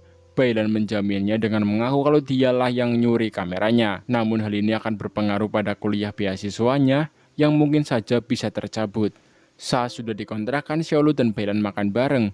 Bailan sadar Xiaolu bukanlah pencuri, namun mereka juga tidak bisa membela diri karena mereka tidak punya banyak uang untuk membuktikannya. Xiaolu nggak tahu kalau Bailanlah yang menjaminnya sehingga dia bisa bebas. Keesokan harinya diketahui Bailan dikeluarkan dari kampus karena masalah kepolisian sebelumnya. Bailan benar-benar down, terpukul mengetahui hal ini. Apalagi saat sudah pulang, dia tambah dibuat sedih melihat surat dari Xiaolu yang berpamitan pergi balik ke Fucheng. Bailan benar-benar bingung harus berbuat apa lagi untuk masa depannya. Ini menjadi salah satu titik terendahnya dalam hidup.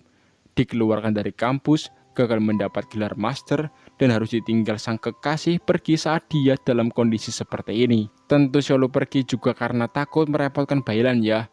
Dia nggak tahu kalau Bailan baru dikeluarkan dari kampus. Kalau Xiaolu tahu, pasti dia nggak bakal pergi sih. 白兰，对不起。如果能回到从前，仍然会告诉那个坐在火车上来的陆小璐，不光彩的逃命。我自愿消失在你的生活中，忘记我的打扰，我的纠缠，一帆风顺，心想事成。小鹿真的回浮城了吗？他跟白兰到底发生什么了？ Singkatnya, beberapa hari kemudian di Fucheng, ibu Xiaolu masuk ke rumah sakit. Diketahui ibu Xiaolu atau Zhao Qian mengidap kanker pankreas stadium akhir, dan dokter menyuruhnya agar segera melakukan operasi untuk menyelamatkannya. Namun karena keuangan keluarga yang lagi kurang baik, Zheng Lei bingung bagaimana cara membayarnya. Xiaolu yang udah balik ke Fucheng juga menjenguk ibunya. Dia menenangkan kedua orang tuanya gertak panik perihal uang. Dia janji akan cari uang untuk membayar rumah sakit agar operasi ibunya cepat dilakukan. Dalam kebingungan inilah sahabatnya Guangnan coba menawari Xiaolu bantuan karena usaha minumannya yang udah mulai berkembang sekarang. Namun Xiaolu nggak mau. Dia sadar usaha minuman teh susunya tidak untung banyak, jadi tidak mau merepotkan siapapun. Namun karena mendesak dan gak ada orang lain, Xiaolu akhirnya meminta bantuan Guangnan. Dan ia selaku sahabat, Guangnan ngasih uang ke Xiaolu cukup banyak agar ibu Xiaolu bisa segera dioperasi. Dia nggak ngasih tahu dari mana asal uangnya, yang penting masalah Xiaolu cepat teratasi. Yang ternyata uang yang Guangnan kasih tadi ke Xiaolu merupakan hasil dia minjam ke rentenir, dan pasti akan menimbulkan masalah lebih besar kalau debt collector nagih. Xiaolu pun baru tahu hal ini setelah Xin Juan ngasih taunya. Dia nggak nyangka solidaritas Guangnan sebagai sahabatnya sangatlah besar, bahkan berani minjam uang ke rentenir demi membantunya. Dan ya, saat sudah jatuh tempo, debt collector merusak semua barang-barang Guangnan yang tidak mampu bayar hutang. Xiaolu yang melihatnya tentu langsung membantu, dan baku hantam antara Guangnan Xiaolu versus debt collector pun tersaji.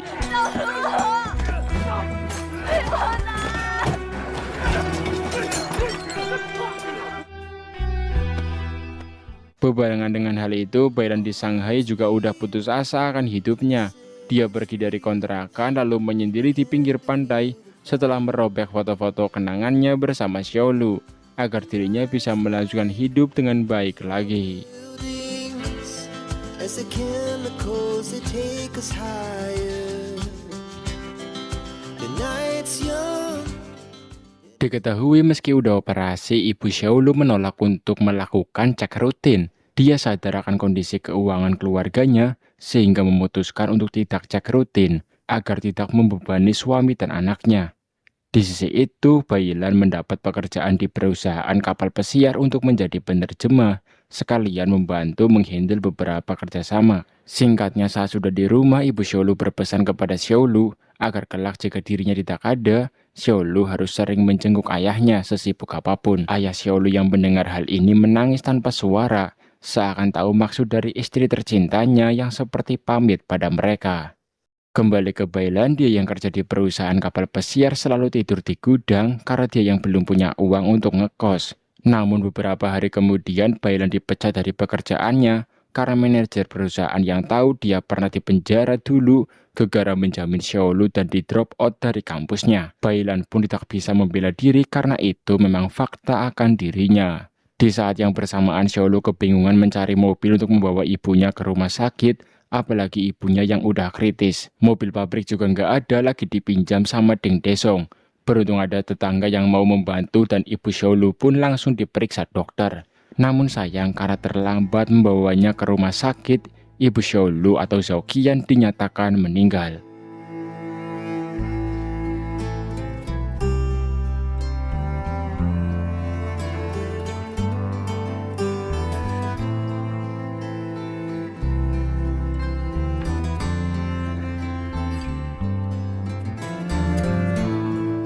Xiaolu dan sang ayah jadi orang yang paling sedih untuk hari ini karena Zhao Qian yang udah nggak ada. Seluruh karyawan pabrik memberi penghormatan terakhir buat Zhao Qian di rumahnya. Di sisi itu, Guangnan melaporkan segala tindak kriminal dan korupsi Ding Desong selama ini ke pihak kepolisian. Dan ya akhirnya dengan bukti-bukti yang kuat dari Guangnan, Ding Desong si dalang utama yang membuat pabrik bangkrut ditangkap polisi. Hal ini Guangnan lakukan sebagai penebusan dosanya pada Dajiang yang sekarang ada di penjara gara-gara dia yang dulu mengkhianatinya. Sementara itu, Bailan yang lagi bingung dengan kelanjutan hidupnya tiba-tiba didatangi seseorang yang menawarkan bantuannya. Setelah semua masalah berlalu, Chen Guiwei pamit ke Guangnan, Xiaolu dan kekasihnya Xiao Ying untuk pergi merantau ke Beijing mengadu nasib supaya cita-citanya jadi penyanyi bisa terwujud. Ya, meski ditinggal sang kekasih, Xiao Ying bakal menunggunya kembali kapanpun itu.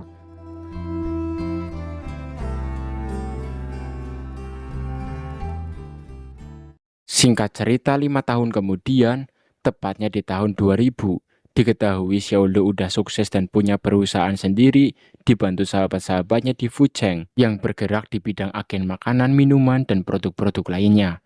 Klien-kliennya sangat mempercayai Xiaolu karena dia yang sangat baik selama bekerja di industri ini. Saat baru bertemu kliennya di Shanghai, Xiaolu nggak sengaja melihat Bailan.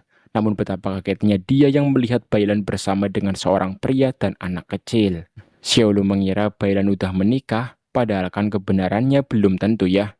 Kemudian saat sudah pulang ke Fucheng, dia ngasih tahu hal ini ke Guangnan yang juga rekan kerja di perusahaan yang mereka bangun bersama. Meski udah hidup berkecukupan, mereka sama seperti dahulu, meletre di pinggir jalan seperti saat masih jadi pekerja pabrik. Diketahui beberapa hari lagi, Guangnan dan Xin Juan akan melangsungkan pernikahan. Yang lalu saat malam sebelum besok menikah, Xiaolu ditemani Guangnan pergi ke ruang rias Xin Juan untuk ngasih sepatu hadiah Xiaolu buat Xin Juan.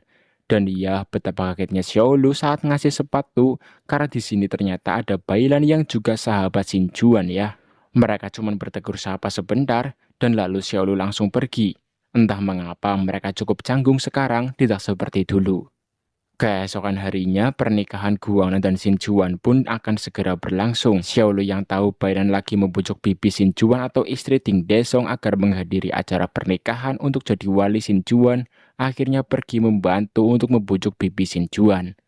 Awalnya bibi Xin Juan menolak diajak ke pernikahan ponakannya, namun setelah dibujuk Bailan dan Xiaolu yang mengungkapkan beberapa pengorbanan yang udah Xin Juan lakukan pada keluarganya, si Bibi pun akhirnya mau pergi ke acara pernikahan menjadi wali Xin Juan dan Guangnan menikah.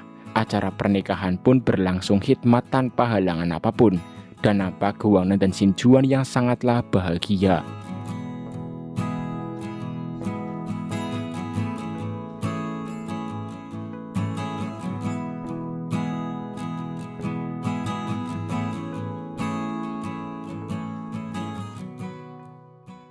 Di sini Bailan yang bertemu ayah Xiaolu bertanya di mana ibu Xiaolu, dan ya betapa kagetnya dia setelah ayah Xiaolu ngasih tahu kalau istrinya udah meninggal 5 tahun lalu, tepat setelah Xiaolu pulang dari Shanghai.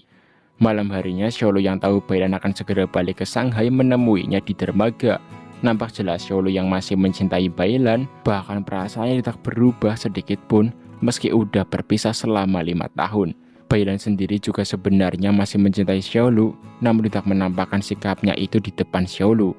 Dan ya, meski sekarang udah nggak ada hubungan percintaan di antara keduanya, Xiaolu dan Bailan akan tetap menjadi teman. Namun tidak tahu ya sampai kapan, karena kan keduanya masih saling mencintai.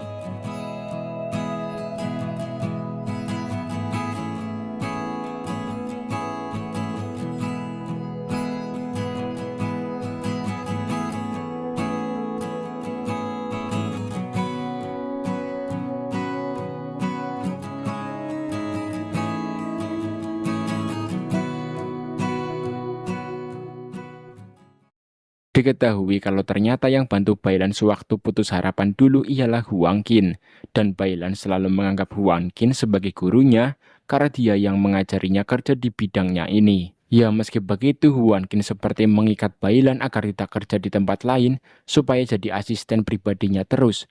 Entahlah, mungkin dia menyukai Bailan. Di Fucheng sendiri, Lu Dejiang yang baru keluar penjara dijemput Xiaolu.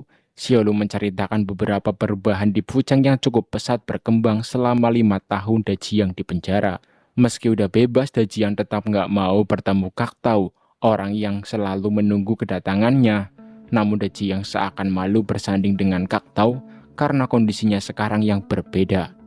Saat sudah di rumah perahu, Xiaolu bilang kalau teman-teman kakak sepupunya ini udah punya usahanya masing-masing. Xiaolu juga mengajak Dejiang untuk gabung ke bisnisnya. Namun Dejiang menolak dengan tulus karena dia yang udah diterima kerja jadi pembersih lingkungan. Pekerjaan ini Dejiang ambil juga untuk menenangkan diri. Di Shanghai, Huang Qin, Bailan dan karyawan perusahaan meeting mengenai rencana kerjasama mereka dengan Tuan Mancini, pebisnis asal Italia, di mana mereka saling mengajukan usul masing-masing. Dan di sini Bailan mengajukan pabrik makanan emas Fucheng milik pemerintah untuk diakuisisi mereka. Dengan begitu, pabrik akan bisa dioperasikan lagi untuk membuat produk baru bekerja sama dengan Tuan Mancini. Apalagi pabrik makanan juga punya lahan yang luas 13 hektar, tentu akan sangat cukup untuk memproduksi. Diketahui selama bertahun-tahun ini pabrik sedang dalam kondisi kritis, karyawan juga belum dapat gaji selama berbulan-bulan. Dan Xiaolu and the Gang lah yang sedikit membantu dengan sistem simbiosis mutualisme, di mana mereka numpang nyimpan es krim di gudang pendingin pabrik. Dengan begitu pabrik dapat uang sewa dari mereka. Saat ada di pabrik inilah Xiaolu nggak sengaja melihat Bailan yang baru datang. Dan ya, ternyata perusahaan Bailan bekerja menyetujui usulnya untuk membeli sebagian saham pabrik. Dan Bailan lah yang dikasih tanggung jawab untuk mengelola. Xin Juan yang dulunya cuma kepala administrasi pabrik diangkat jabatannya sama Bailan jadi manajer keuangan pabrik. Tentu Xin Juan senang mendengar ucapan Bailan ini. Malamnya, Xiaolu yang lagi kerja ditemui Bailan, di mana Bailan membicarakan soal perusahaan Xiaolu yang menyewa gudang pendingin pabrik. Karena sekarang pabrik akan diakuisisi sama swasta alias perusahaan Bailan kerja, dia meminta Xiaolu memindahkan barang-barangnya yang ada di gudang pendingin supaya saat klien Bailan datang mereka bisa langsung jalin kerjasama. Xiaolu bingung harus bilang apa, karena selama ini perusahaannya dengan pabrik udah bekerja sama cukup lama. Dan ya, dia menolak permintaan Bailan ini karena kan dia sewa di pabrik juga sesuai kontrak hitam di atas putih. Mereka sama-sama kekeh dengan omongannya masing-masing. Diketahui kalau ternyata sebelum ke Fucheng untuk mengurus pabrik, Bailan taruhan dengan guru atau bosnya Huang Qin, di mana kalau Bailan berhasil menyelesaikan proyek kerjasama pabrik dengan Tuan Mancini, dia bakal bebas dari ikatan Huang Qin dan mandiri. Namun kalau gagal dia akan tetap jadi asisten Huan Qin seperti sebelumnya. Keesokan harinya di aula pabrik, Sekretaris Hong menyampaikan kepindahan kepemilikan pabrik yang mulai sekarang akan diserahkan ke Bailan dan perusahaannya sebagai penanggung jawab. Dan ternyata di sini juga datang Lau Bi yang sekarang udah jadi wakil wali kota Fucheng. Dia mengucapkan beberapa kata yang intinya mendukung Bailan dan perusahaannya untuk membangkitkan pabrik seperti semula lagi. Setelahnya, Xiaoying berkelahi dengan Paman Ma dan Divisi Keamanan Pabrik karena Divisi Keamanan Pabrik yang mau mengeluarkan es krim perusahaan Xiaolu and the Gang. Tentu sebagai mitra Xiaolu, Xiaoying marah. 啥也别说了，给我办！我告诉你啊，保卫科的人记住，谁让你们动我们仓库的啊？冷谷还在我们组群内。没事吧？谢谢。 Saat sudah diobati Bailan di klinik, Xiaolu cerita soal teman-teman seperjuangannya, mulai dari Guanan yang udah bisa mandiri dan menghasilkan cukup banyak uang untuk menghidupi Xin Juan. Ya, meski begitu, Xin Juan juga masih kerja di pabrik. Xiaoying selalu kerja keras juga bersama di perusahaannya demi bisa mendukung impian pacarnya Chen Guiwei yang masih di Beijing. Yang lalu saat main ke rumah Guangnan, Xiaolu dikasih kotak oleh Xin Juan yang berisi surat kiriman dari Bailan selama 5 tahun ini. Bailan dan Xin Juan selalu kirim-kiriman surat menceritakan kisah hidupnya masing-masing dalam kondisi suka maupun duka. Xiaolu yang membaca semua surat tulisan Bailan akhirnya sadar kenapa Bailan sekarang begitu tegar, karena selama ini dia sudah melewati berbagai jenis manusia dan sudah melewati titik terendahnya sendirian. Xiaolu masih mencintai Bailan, namun tak tahu Bailannya gimana. Malamnya kebetulan Xiaolu yang ada di pabrik mendengar teriakan Bailan yang ternyata tadi ada orang misterius yang sengaja menterornya dengan membasahi ruang klinik pakai cairan warna merah seakan mengusir Bailan dari pabrik.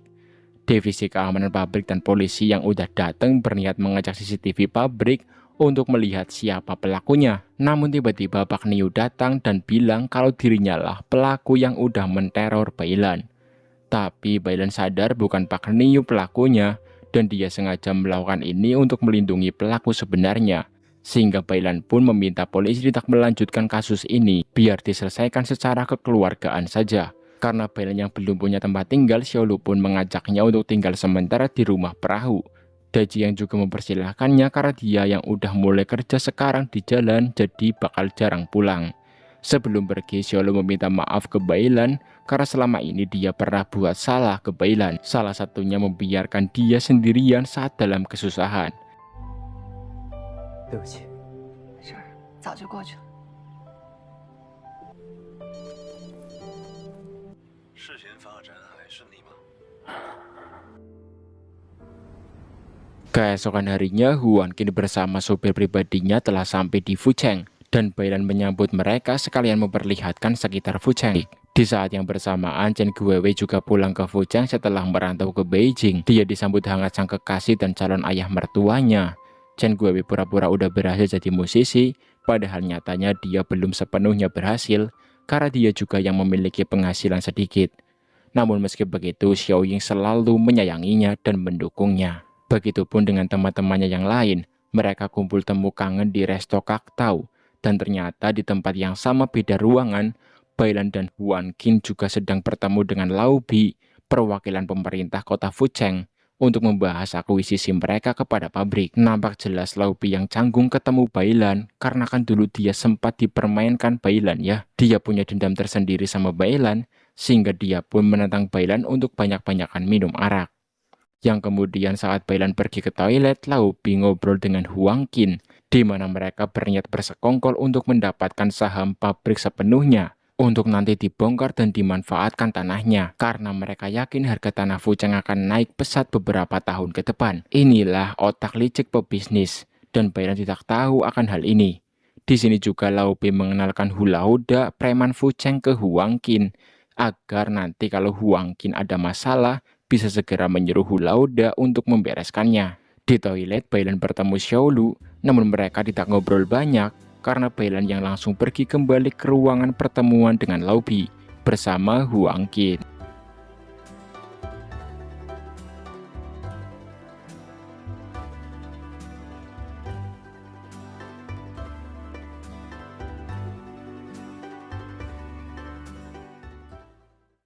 Kemudian saat teman-temannya udah pulang, Xiaolu bertemu Bailan yang udah mabuk berat gara-gara sebelumnya minum bareng Laubi.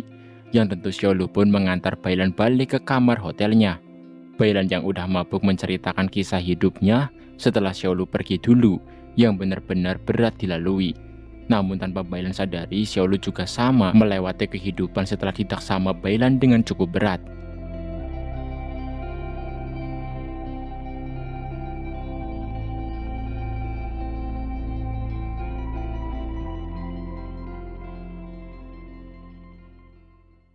Keesokan harinya demi Bailan supaya bisa terlepas dari jeratan Huang Qin, Xiaolu rela memindahkan es krimnya di gudang pendingin pabrik ke tempat lain. Meski hal ini ditentang teman-temannya, dia tetap melakukannya. Apa yang dilakukan Xiaolu juga dilihat Huang Qin yang lagi bersama Bailan. Gegara Xiaolu yang secara sepihak memindahkan es krim dari gudang pendingin, Guangnan dan Xiao Ying selaku partnernya kesal karena Xiaolu yang berubah gegara Bailan. Mereka sadar Xiaolu lemah ketika sudah dihadapkan dengan perasaannya ke Bailan. Di pabrik, Chen Guwei nostalgia di divisi perbaikan sambil nyanyi lagu ciptaannya yang menjadi background drama ini. Dan kebetulan Bailan datang melihatnya. Dia kagum mendengar nyanyian Chen Guwei yang sangatlah bagus menurutnya. Keesokan harinya diperlihatkan Bailan yang bertemu Dr. Tian dan Pak Niu. Di sini Bailan ngasih obat-obatan dari Shanghai untuk Dr. Tian. Pak Niu lalu mengungkapkan beberapa keluhan pekerja pabrik selama bertahun-tahun ini karena keuangan pabrik yang kacau. Bailan pun menjawab kegelisahan para pekerja yang diungkapkan Pak Niu ini. Dia berjanji akan membangkitkan pabrik seperti dulu lagi kalau dia berhasil bekerja sama dengan Pak Mancini dari Italia. Bailan mengatakan hal ini dengan percaya diri karena dia belum tahu ya kalau sebenarnya Huang Qin berniat membeli pabrik cuma untuk dimanfaatkan tanahnya, bukan bangunannya.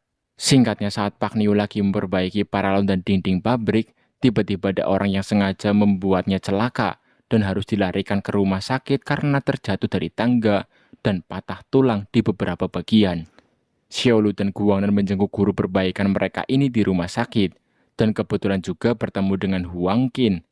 Di sini nampak Xiaolu yang curiga dengan Huang Qin karena tatapan matanya yang tidak biasa. 其实啊，这些地方都有摄像头。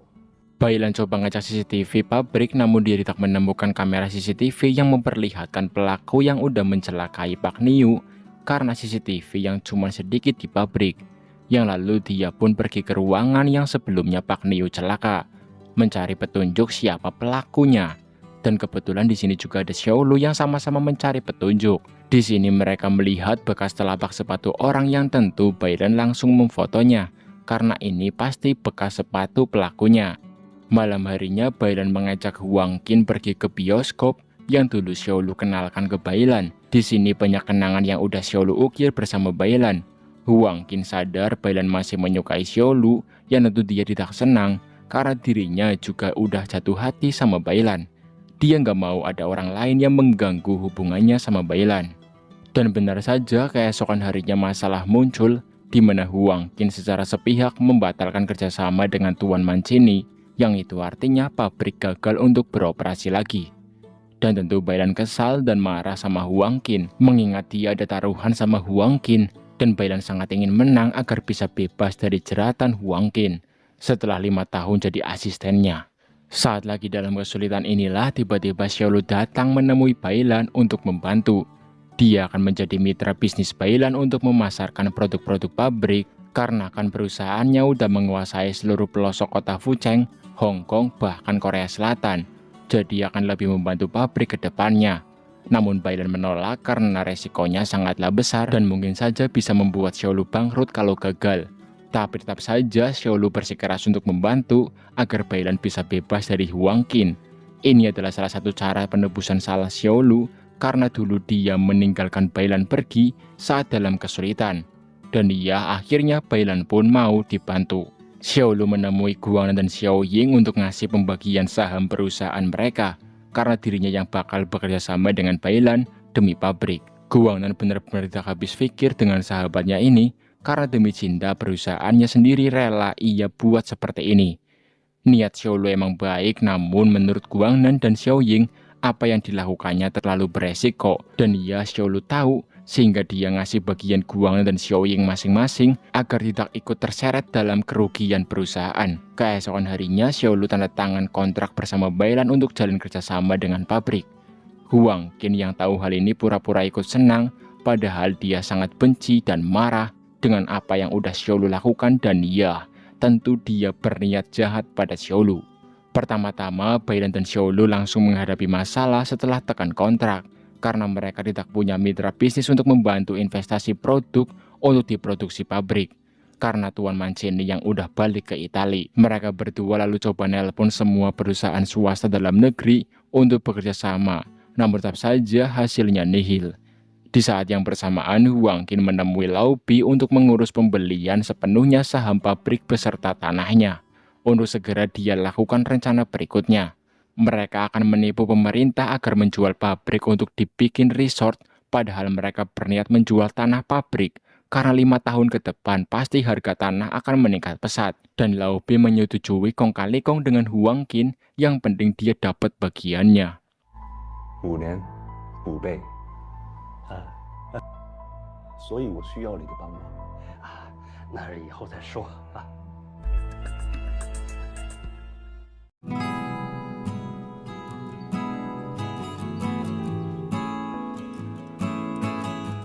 Keesokan harinya, Bailan bersama Xiaolu makan bersama di tempat pertama kali Xiaolu mengungkapkan perasaannya ke Bailan.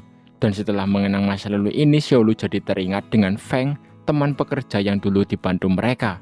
Xiaolu dapat kabar kalau sekarang Feng udah sukses di Guangzhou dan mungkin bisa diajak kerjasama dengan mereka untuk memulihkan pabrik. Yang lalu mereka pun bergegas pergi menembus jalan panjang menuju Guangzhou untuk menemui Feng.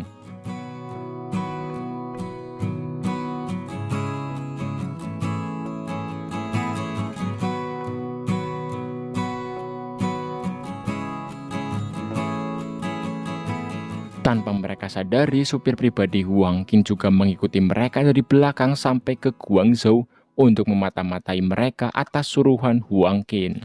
Di Fuzhang sendiri, Kak Tao terlibat perdebatan dengan Hu Laoda and the gang yang bikin rusuh. Beruntung Daji yang cepat datang membantu Kak Tao dengan baku hantam melawan Hu Laoda. Karena hal ini jugalah akhirnya Daji Yang dan Kak Tao kembali bersama. Penantian Kak Tao selama bertahun-tahun membuahkan hasil, karena Daji yang juga masih sangat mencintainya. Sementara itu di Guangzhou, Xiaolu dan Bailan juga sudah bertemu dengan Feng yang sekarang udah ganti nama jadi Lily, untuk melupakan kenangan pahit di masa lalu saat dia dilecehkan Ding Dezong. Mereka langsung menawari Feng kerjasama untuk memulihkan pabrik, namun Feng langsung menolak secara baik-baik. Dia nggak mau kerjasama karena ingatan kelam akan masa lalu ia di pabrik belum berhasil berdamai dengan dirinya, sehingga niat kerjasama Bailan bersama Xiaolu mengajak Feng pun gagal. Mereka nggak masalah dan memaklumi hal ini. Sebelum balik ke Fuzhang, Xiaolu ngasih bubuk teh susu buatannya ke Feng. Barangkali di masa depan mereka bisa kerjasama untuk menjual bubuk teh susu seperti ini. Singkatnya, saat udah berada di pabrik, Bailan kena omel Huang Qin yang marah karena Bailan pergi ke Guangzhou tanpa ngasih tahu dulu. Huang Qin memutuskan agar taruhan mereka dibatalkan saja. Bailan bebas mau pergi kemana saja asal kerjasamanya dengan Xiaolu dihentikan. Ya, omongan ini menandakan kalau Huang Qin cemburu sama Xiaolu. Bailan yang mengetahui hal ini pun kesal sama Huang Qin yang posesif padahal mereka tidak memiliki hubungan pribadi. Bailan hanya menganggap Huang Qin sebagai bosnya saja, nggak lebih. Karena cintanya udah habis buat Xiaolu seorang. Asik. Yang lalu setelah Xiaolu ngantar Bailan balik ke hotel, tiba-tiba Hu Laoda dan orang-orangnya mengeroyok Xiaolu sampai babak belur. Tentu ini dilakukan Hu Laoda and the gang atas suruhan Huang Qin.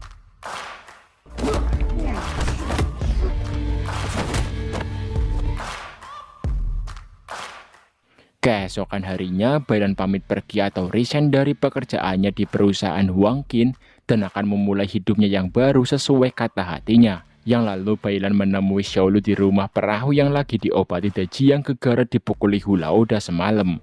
Ternyata saat semalam dihajar Hu Laoda and the gang, Xiaolu ngambil sepatu salah satu anak buah Hu Laoda, dan iya ternyata benar. Setelah dicocokkan dengan foto bekas telapak sepatu di pabrik, pelaku yang udah mencelakai Pak Nio sebelumnya adalah orang suruhan Hu Laoda. yang pasti disuruh sama Huang Qin, mantan bos Bailan. Bukti-bukti kejahatan Huang Qin, Hu Laode dan sekutunya Lao Bi udah mulai terkumpul untuk nantinya mereka kasih ke pihak kepolisian.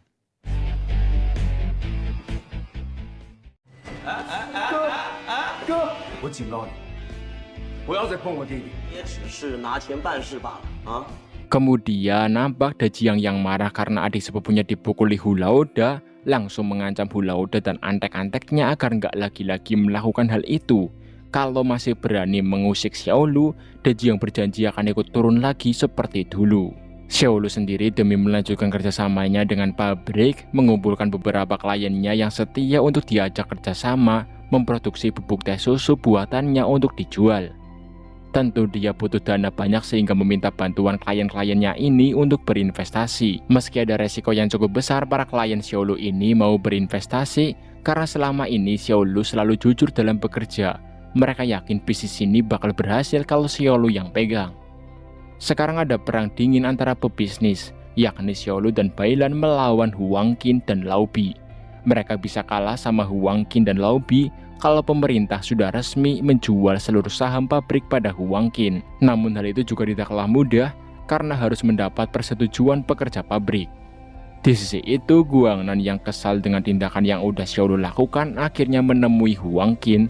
Dia sadar Huang Qin orang licik sehingga nggak mau Xiaolu terluka atau bahkan bangkrut gara-gara ulahnya sendiri melawan Huang Qin. Jadi karena itulah Guangnan akan membantu Huang Qin agar pabrik berhenti beroperasi memproduksi bubuk teh susu Xiaolu dengan menyuap klien-klien Xiaolu yang udah berinvestasi.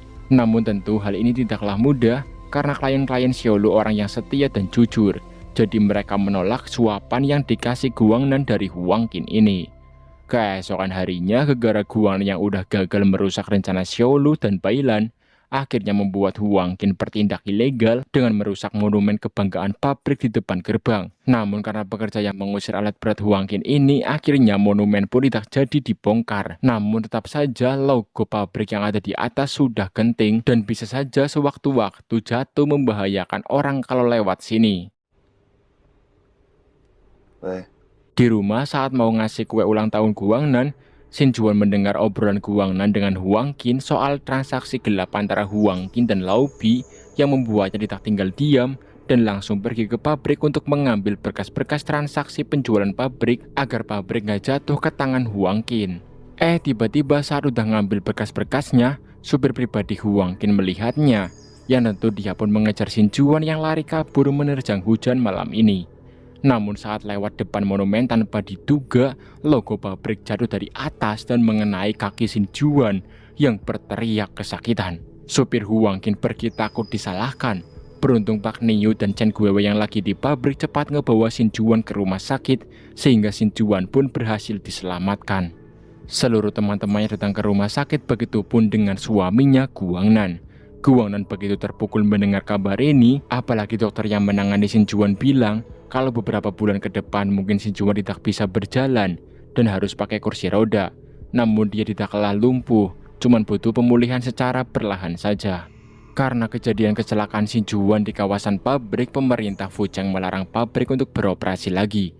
Untuk dilakukan investigasi dari pihak kepolisian, pemerintah meminta para pekerja pabrik nanti ngasih suara pemilihan antara menjual lahan pabrik ke Huang Qin atau golput alias tidak menjual lahan pabrik ini agar dikelola pemerintah lagi. Di sisi itu, Huang Qin yang lagi menyuap Lao Bi agar dirinya mendapatkan lahan pabrik tanpa disadari ada CCTV tersembunyi yang merekam semua transaksi mereka. Dan hal ini dilakukan oleh Dajiang demi menyingkirkan orang-orang licik seperti mereka. Di rumah sakit, Xin Juan yang tahu dirinya untuk sementara nggak bisa jalan menyalahkan diri sendiri dan menyuruh suaminya alias Guangnan pergi saja.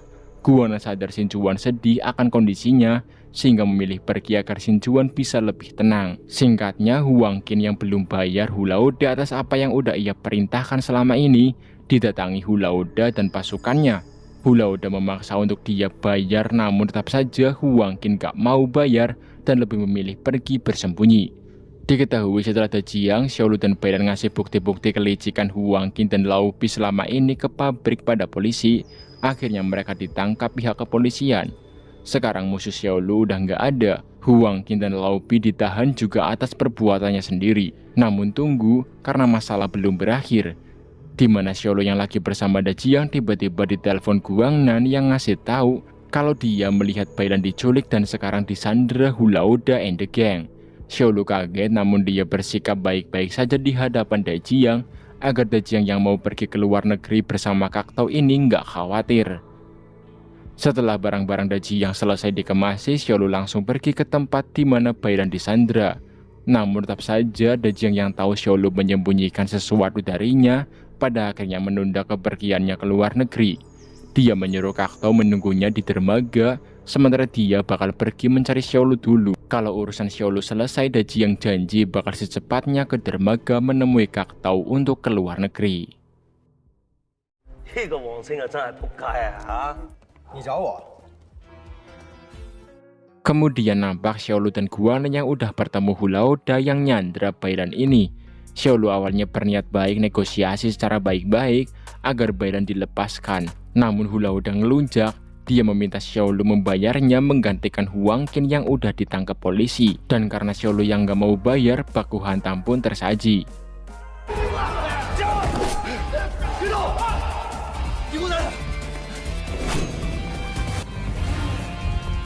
Namun tiba-tiba Da Jiang datang di saat yang pas. Da Jiang sama seperti Xiaolu melobi Hu Laoda secara baik-baik. Si Hu Laoda makin ngelunjak saja dengan menyuruh Da Jiang berlutut di hadapannya. Yang tentu Da Jiang gak mau dan geger-geden pun berlanjut. Da Jiang menyelamatkan Xiaolu yang mau ditusuk Hu Laoda, namun hal ini malah ngebuatnya terluka. Tapi Da Jiang gak ngasih tahu hal ini ke Xiaolu dan yang lain. Meski keliangan, Da Jiang tetap pergi untuk menemui Kaktau di dermaga. Namun ya, karena darah yang keluar dari perutnya banyak sekali, ngebuat Da Jiang gak sanggup mengendarai motornya lebih jauh. Dan akhirnya dia pun jatuh di tengah jalan menuju dermaga.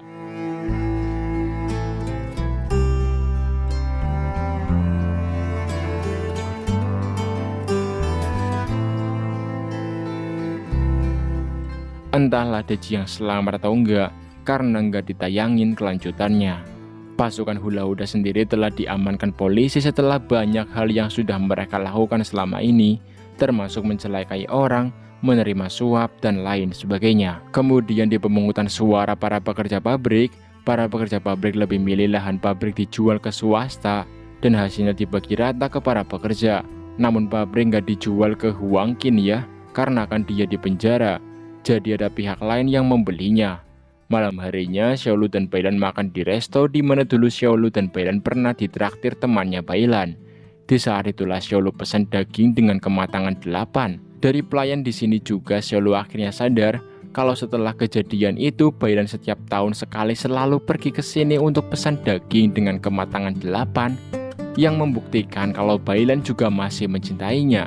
Dan iya, tentu setelah tahu lagi perasaannya masing-masing, mereka pun balikan menjadi sepasang kekasih yang romantis. Beberapa bulan kemudian, Xiaoying dan Chen Guiwei pun menikah dengan meriah. Seluruh tamu juga kebanyakan teman-teman pekerja pabrik yang sekarang sudah nggak ada pabriknya. Nampak juga kalau Xin Juan udah lumayan pulih kakinya dan bisa berjalan lagi seperti dulu.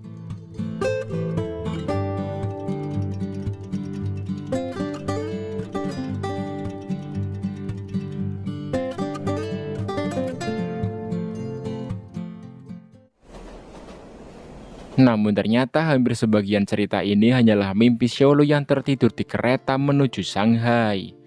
Tepat di hari di mana Xiaolu mau ngasih berkas-berkas pendaftaran kuliah S2 Bailan tahun 1977.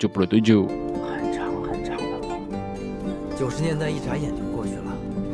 无论在何处，无论在何地，我们都是这条河里永远的少年。